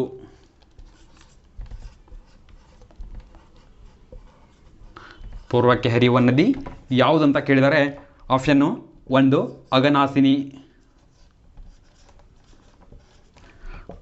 Option B Tunga, option C Varahi, option D Gurupura ನದಿ. ಗುರುಪುರ ನದಿ ಅಂತ ನಾವು ನೋಡಬಹುದು. ನೋಡಿ, ಈ ಒಂದು ಅಘನಾಸಿನಿ ನದಿಯು ಪಶ್ಚಿಮ ಘಟ್ಟಗಳಲ್ಲಿ ಹುಟ್ಟಿ, ಮುಖ್ಯವಾಗಿ ಹೇಳಬೇಕಂದ್ರೆ ಎಲ್ಲ ನದಿಗಳು ಕೂಡ ಪಶ್ಚಿಮ ಘಟ್ಟದಲ್ಲೇ ಹುಟ್ಟೋದು. ಹಾಗಾಗಿ ಅಘನಾಸಿನಿ ನದಿಯು ಪಶ್ಚಿಮ ಘಟ್ಟಕ್ಕೆ ಹುಟ್ಟಿ ಪಶ್ಚಿಮಕ್ಕೆ ಹರಿದು ಅರಬ್ಬಿ ಸಮುದ್ರವನ್ನು ಸೇರುತ್ತದೆ.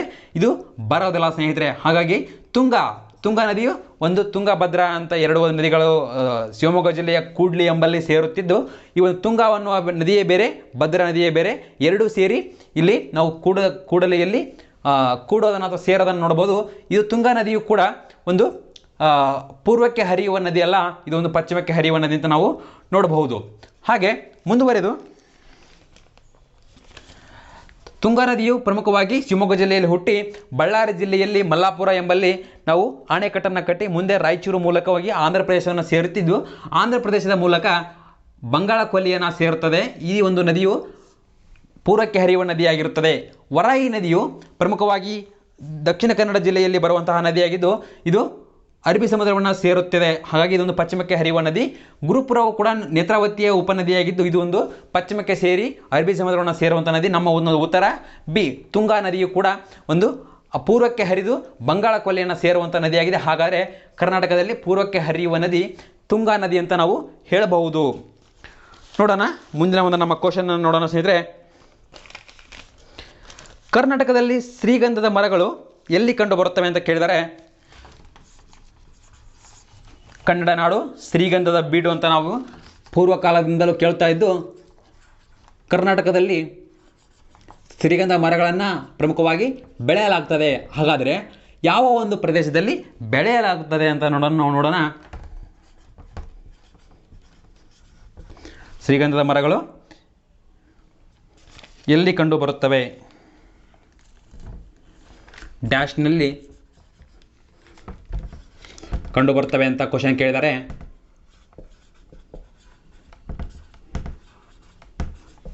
ಆಪ್ಷನ್ ಎ ನೋಡೋಣ, ಮುಳ್ಳಿನ ಕಾಡುಗಳು.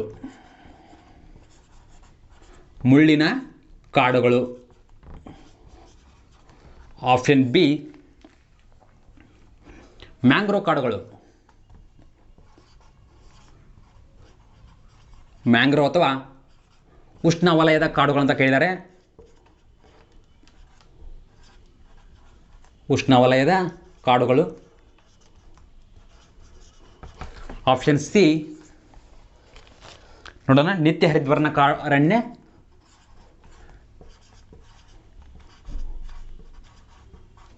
ನಿತ್ಯ ಹರಿದ್ವರ್ಣ ಅರಣ್ಯ. ಆಪ್ಷನ್ ಡಿ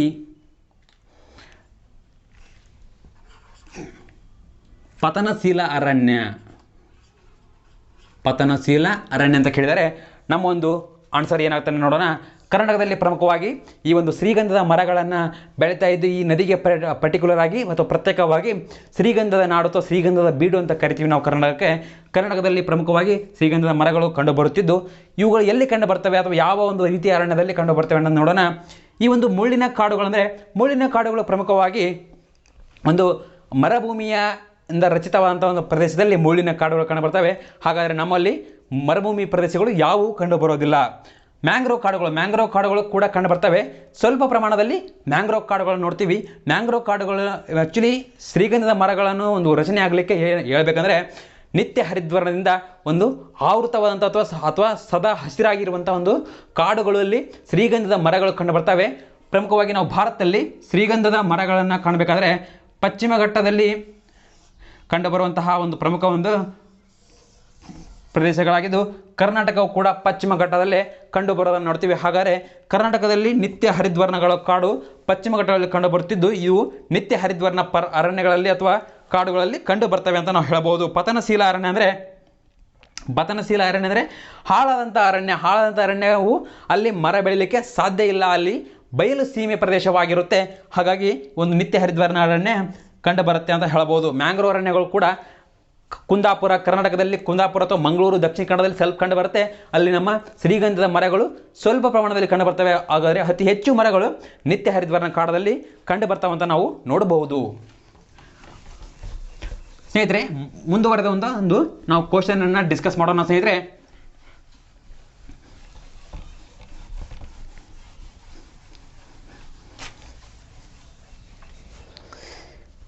ಮುಂದುವರೆದು ನೋಡಿ, 79ನೇ ಕ್ವಶನ್ನು. ಸುಮಾರು ಈ ಒಂದು ಭೂಗೋಳಶಾಸ್ತ್ರದಲ್ಲಿ 58 ಕ್ವಶನ್ ಕೇಳಿರೋದನ್ನು ನಾವು ಈ ಒಂದು RSI ಎಕ್ಸಾಮಲ್ಲಿ ನೋಡ್ತೀವಿ. ಸ್ನೇಹಿತರೆ, ಕೃಷ್ಣಾ ನದಿಯು ಡ್ಯಾಶ್ ಹತ್ತಿರ ಉಗಮವಾಗುತ್ತದೆ ಅಂತ ಕೇಳಿದ್ದಾರೆ. ನೋಡಿ ಸ್ನೇಹಿತರೆ, ಈ ಒಂದು ನದಿಗಳನ್ನು ತಿಳಿದುಕೊಳ್ಳೋದು ಅಥವಾ ಉಪನದಿಗಳನ್ನು ತಿಳಿದುಕೊಳ್ಳೋದರೊಂದಿಗೆ ನಾವು ಅವುಗಳು ಯಾವ ಪ್ರದೇಶದಲ್ಲಿ ಹುಟ್ಟುತ್ತವೆ, ಯಾವ ಪ್ರದೇಶದಲ್ಲಿ ಜನಿಸ್ತವೆ ಅನ್ನೋದನ್ನು ಕೂಡ ತಿಳ್ಕೊಳ್ಳೋದು ತುಂಬ ಇಂಪಾರ್ಟೆಂಟ್ ಆಗಿರುತ್ತೆ. ಒಂದನೇ ಒಂದು ಆಪ್ಷನ್ ಏನಾಗಿರುತ್ತೆ ಅಂದರೆ ವಿಂಧ್ಯ, ಕೃಷ್ಣ ನದಿಯು ಉಗಮವಾಗಿರುವಂಥ ಸ್ಥಳ. ಒಂದನೇ ಆಪ್ಷನ್ನು ವಿಂಧ್ಯ, ಎರಡನೇ ಆಪ್ಷನ್ನು ಮಹದೇವ,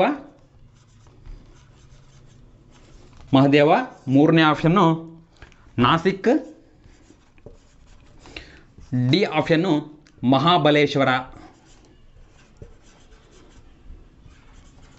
ನೋಡಿ ಸ್ನೇಹಿತರೆ, ಈ ಒಂದು ವಿಂಧ್ಯ ಪರ್ವತದಲ್ಲಿ ನಮ್ಮ ಒಂದು ಕರ್ನಾಟಕ ಬರೋದಿಲ್ಲ. ಹಾಗಾಗಿ ಕೃಷ್ಣಾ ನದಿಯು ವಿಂಧ್ಯ ಪರ್ವತಗಳಲ್ಲಿ ಹುಟ್ಟೋದಿಲ್ಲ. ಅದು ಒಂದು ವಿಂಧ್ಯ ಪರ್ವತ ರಾಜಸ್ಥಾನ ಮತ್ತು ಮಧ್ಯಪ್ರದೇಶಗಳಲ್ಲಿ ಕಂಡುಬರುವಂತಹ ಪ್ರದೇಶವಾಗಿದ್ದು, ಇಲ್ಲಿ ಕೃಷ್ಣಾ ನದಿಯು ಹುಟ್ಟೋದಿಲ್ಲ ಅಥವಾ ಜನಿಸೋದಿಲ್ಲ ಅಂತ ಹೇಳ್ಬೋದು. ಮಹಾದೇವ ಬೆಟ್ಟಗಳು ಪ್ರಮುಖವಾಗಿ ಮಹಾರಾಷ್ಟ್ರದಲ್ಲಿ ಕಂಡು ಬರ್ತವೆ. ಆದರೆ ಇಲ್ಲಿ ನಮ್ಮ ಒಂದು ಕೃಷ್ಣಾ ನದಿ ಹುಟ್ಟೋದಿಲ್ಲ. ನಾಸಿಕ್ ಒಂದು ಪ್ರದೇಶ, ಇದೊಂದು ಬಯಲು ಸೀಮೆ ಪ್ರದೇಶ, ಇಲ್ಲಿ ಹುಟ್ಟೋದಿಲ್ಲ. ಹಾಗಾಗಿ ಒಂದು ಮಹಾಬಲೇಶ್ವರ ಎನ್ನುವ ಪ್ರದೇಶದಲ್ಲಿ, ಒಂದು ಬೆಟ್ಟ ಪ್ರದೇಶ ಇರುತ್ತೆ, ಪಶ್ಚಿಮ ಘಟ್ಟಗಳಿಂದ ಒಳಗೂಡಿದ ಪ್ರದೇಶದಲ್ಲಿ ನಮ್ಮ ಕೃಷ್ಣಾ ನದಿಯು ಉಗಮಿಸುತ್ತದೆ. ಸ್ನೇಹಿತರೆ, ಒಂದು ಗಮನಿಸಬೇಕಾಗಿರೋದು, ಮಹಾದೇವ ಮತ್ತು ಮಹಾಬಲೇಶ್ವರ ಎರಡು ಪ್ರದೇಶಗಳು ಪ್ರಮುಖ ಬೇರೆ ಬೇರೆಯಾಗಿವೆ. ಮಹಾದೇವ ಅನ್ನೋದು ಒಂದು ಪರ್ವತ ಪ್ರದೇಶ, ಹಾಗಾಗಿ ಮಹಾಬಲೇಶ್ವರ ಅನ್ನೋದು ಕೂಡ ಒಂದು ಪರ್ವತ ಪ್ರದೇಶನೇ. ಇದು ಒಂದು ಪಶ್ಚಿಮ ಘಟ್ಟಗಳಲ್ಲಿ ಕಂಡುಬರುವಂತಹ ಪ್ರದೇಶ ಮಹಾಬಲೇಶ್ವರ. ಇಲ್ಲಿ ನಮ್ಮ ಕೃಷ್ಣಾ ನದಿಯು ಜನಿಸುತ್ತದೆ ಅಂತ ನಾವು ನೋಡಬಹುದು. ಹಾಗಾದ್ರೆ ನಮ್ಮ ಆನ್ಸರು ಮಹಾಬಲೇಶ್ವರ ಆಗಿದೆ.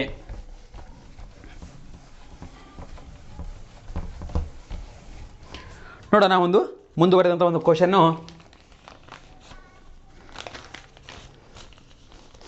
ಕರ್ನಾಟಕದಲ್ಲಿರುವ ಜಿಲ್ಲೆಗಳ ಸಂಖ್ಯೆ 80ನೇ ಕ್ವಶನ್ನು. ಸ್ನೇಹಿತರೆ,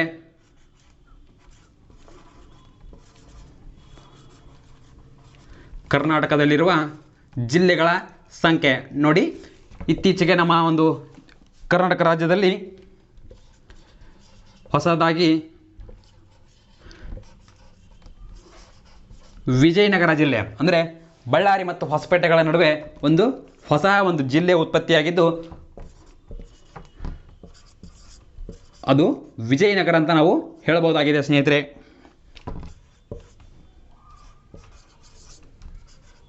ನೋಡಿ, ಈ ಮೊದಲು ನಮ್ಮ ಒಂದು ಜಿಲ್ಲೆಯಲ್ಲಿ 30ನೇ ಜಿಲ್ಲೆಯಾಗಿ ನಾವು ಯಾದಗಿರಿಯನ್ನು 2014ರಲ್ಲಿ ಯಾದಗಿರಿಯನ್ನು ನಾವು ಹೊಸ ಜಿಲ್ಲೆಯನ್ನಾಗಿ ಮಾಡಿಕೊಂಡಿದ್ವಿ. ಇದು ನಮ್ಮ ಒಂದು ಕರ್ನಾಟಕದಲ್ಲಿ 30ನೇ ಜಿಲ್ಲೆಯಾಗಿತ್ತು.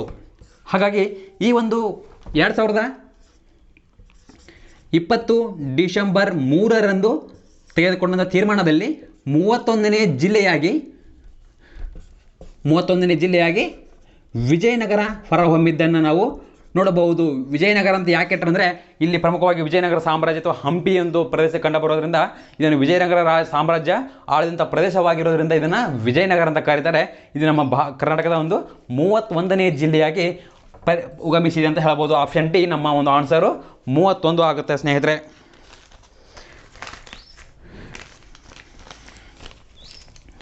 ನೋಡೋಣ ಮುಂದುವರೆದಂಥ ಒಂದು ಕ್ವಶನನ್ನು.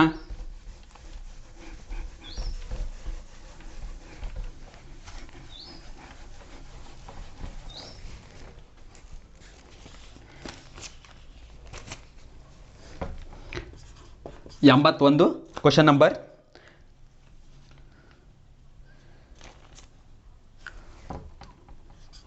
Question number 82. ಮಲೆನಾಡಿನ ಪ್ರದೇಶಕ್ಕೆ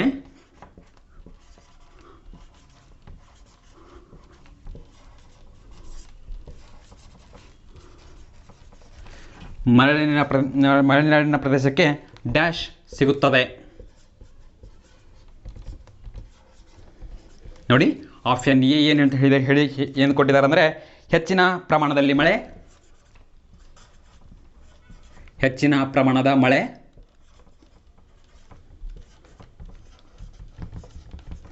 ಆಪ್ಷನ್ ಬಿ ವರ್ಷದಲ್ಲಿ 6 ತಿಂಗಳು ಮಳೆ, ವರ್ಷದಲ್ಲಿ 6 ತಿಂಗಳು ಮಳೆ, 6 ತಿಂಗಳು ಮಳೆ. ಹಾಗೆ ಸಿ ಆಪ್ಷನ್ ವರ್ಷದುದ್ದಕ್ಕೂ ಮಳೆ,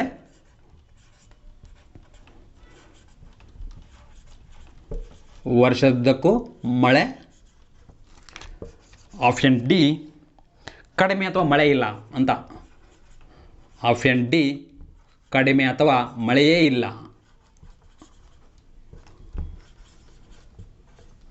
ನೋಡಿ ಸ್ನೇಹಿತರೆ, ಈ ಒಂದು ಮಲೆನಾಡಿನ ಪ್ರದೇಶ ಅಂದರೆ ಅದು ಹೆಸರೇ ಸೂಚಿಸುವಂತೆ ಈ ಪ್ರದೇಶದಲ್ಲಿ ಮಳೆಯು ಕಂಡು ಬರೋದಿಲ್ಲ ಅಂತಂದು ಉದಾಹರಣೆ ನಾವು ನೋಡಬಹುದು.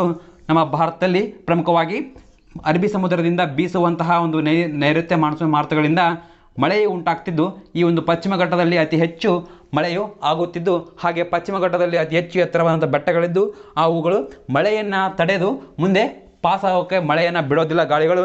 ಹಾಗೆ ಮುಂದುವರಿದು ಇವು ಆಂಧ್ರ ಪ್ರದೇಶ, ತೆಲಂಗಾಣ, ಒಡಿಸ್ಸಾ ಹಾಗೆ ಈಶಾನ್ಯ ಪರ್ವತಗಳಿಗೆ ನಾವು ಹೋಗೋದನ್ನು ನಾವು ಕಾಣ್ತಾ ಇದ್ದೀವಿ ಸ್ನೇಹಿತರೆ. ಇವೆಲ್ಲ ನೈಋತ್ಯ ಮಾನ್ಸೂನ್ ಮಾರುತಗಳು. ಇವು ಮಲೆನಾಡಿನ ಪ್ರದೇಶಗಳಾಗಿ ಪರಿಣಮಿಸುವಂಥ ಒಂದು ಸ್ವಲ್ಪ ಪ್ರದೇಶಗಳನ್ನು ನಾವು ನೋಡ್ತೀವಿ. ಇಲ್ಲಿ ಈ ತುಮಕೂರು, ಚಿತ್ರದುರ್ಗ ಹಾಗೆ ಮುಂದುವರೆದು ಹಾವೇರಿ ಒಂದು ಪಶ್ಚಿಮ ಭಾಗದಲ್ಲಿರುವಂಥ ಭಾಗಗಳು ಮಲೆನಾಡಿನ ಪ್ರದೇಶವಾಗಿ ಕಾಣೋದನ್ನು ನಾವು ಕಾಣ್ತೀವಿ. ಪ್ರಮುಖವಾಗಿ ಭಾರತದಲ್ಲಿ 2 ರೀತಿಯ ಒಂದು ಮಲೆನಾಡಿನ ಪ್ರದೇಶಗಳನ್ನು ಕಾಣ್ತೀವಿ. ಒಂದು ಈಶಾನ್ಯ, ಒಂದು ನೈಋತ್ಯ ಮಾನ್ಸೂನ್ ಮಾರುತಗಳ ಒಂದು ಮಲೆನಾಡಿನ ಪ್ರದೇಶಗಳಾದರೆ ಒಂದು ಈಶಾನ್ಯ ಮಾನ್ಸೂನ್ ಮಾರುತಗಳು ಬೀಸುವಾಗ ಆಗುವಂಥ ಒಂದು ಈ ಪ್ರದೇಶ ರಾಜಸ್ಥಾನ, ಹರಿಯಾಣ, ಪಂಜಾಬ್, ಮಧ್ಯಪ್ರದೇಶದ ಒಂದು ಪಶ್ಚಿಮ ಭಾಗ ಮುಂತಾದ ಒಂದು ಪ್ರದೇಶಗಳು ಮಳೆನೆರಳಿನ ಪ್ರದೇಶಗಳಾಗಿ ಪರಿಣಮಿಸುವುದನ್ನು ನಾವು ನೋಡ್ತಾ ಇದ್ದೀವಿ. ಹಾಗಾಗಿ ಈ ಒಂದು ಪ್ರದೇಶದಲ್ಲಿ ಕಡಿಮೆ ಮಳೆ ಅಥವಾ ಮಳೆ ಇಲ್ಲ ಅಂತ ನಾವು ಆನ್ಸರನ್ನು ಕೊಡಬಹುದಾಗಿದೆ.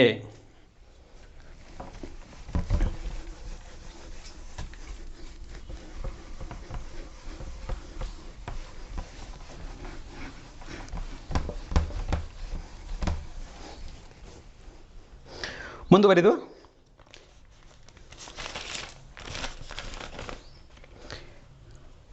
83ನೇ ಕ್ವಶನ್ ಸ್ನೇಹಿತರೆ.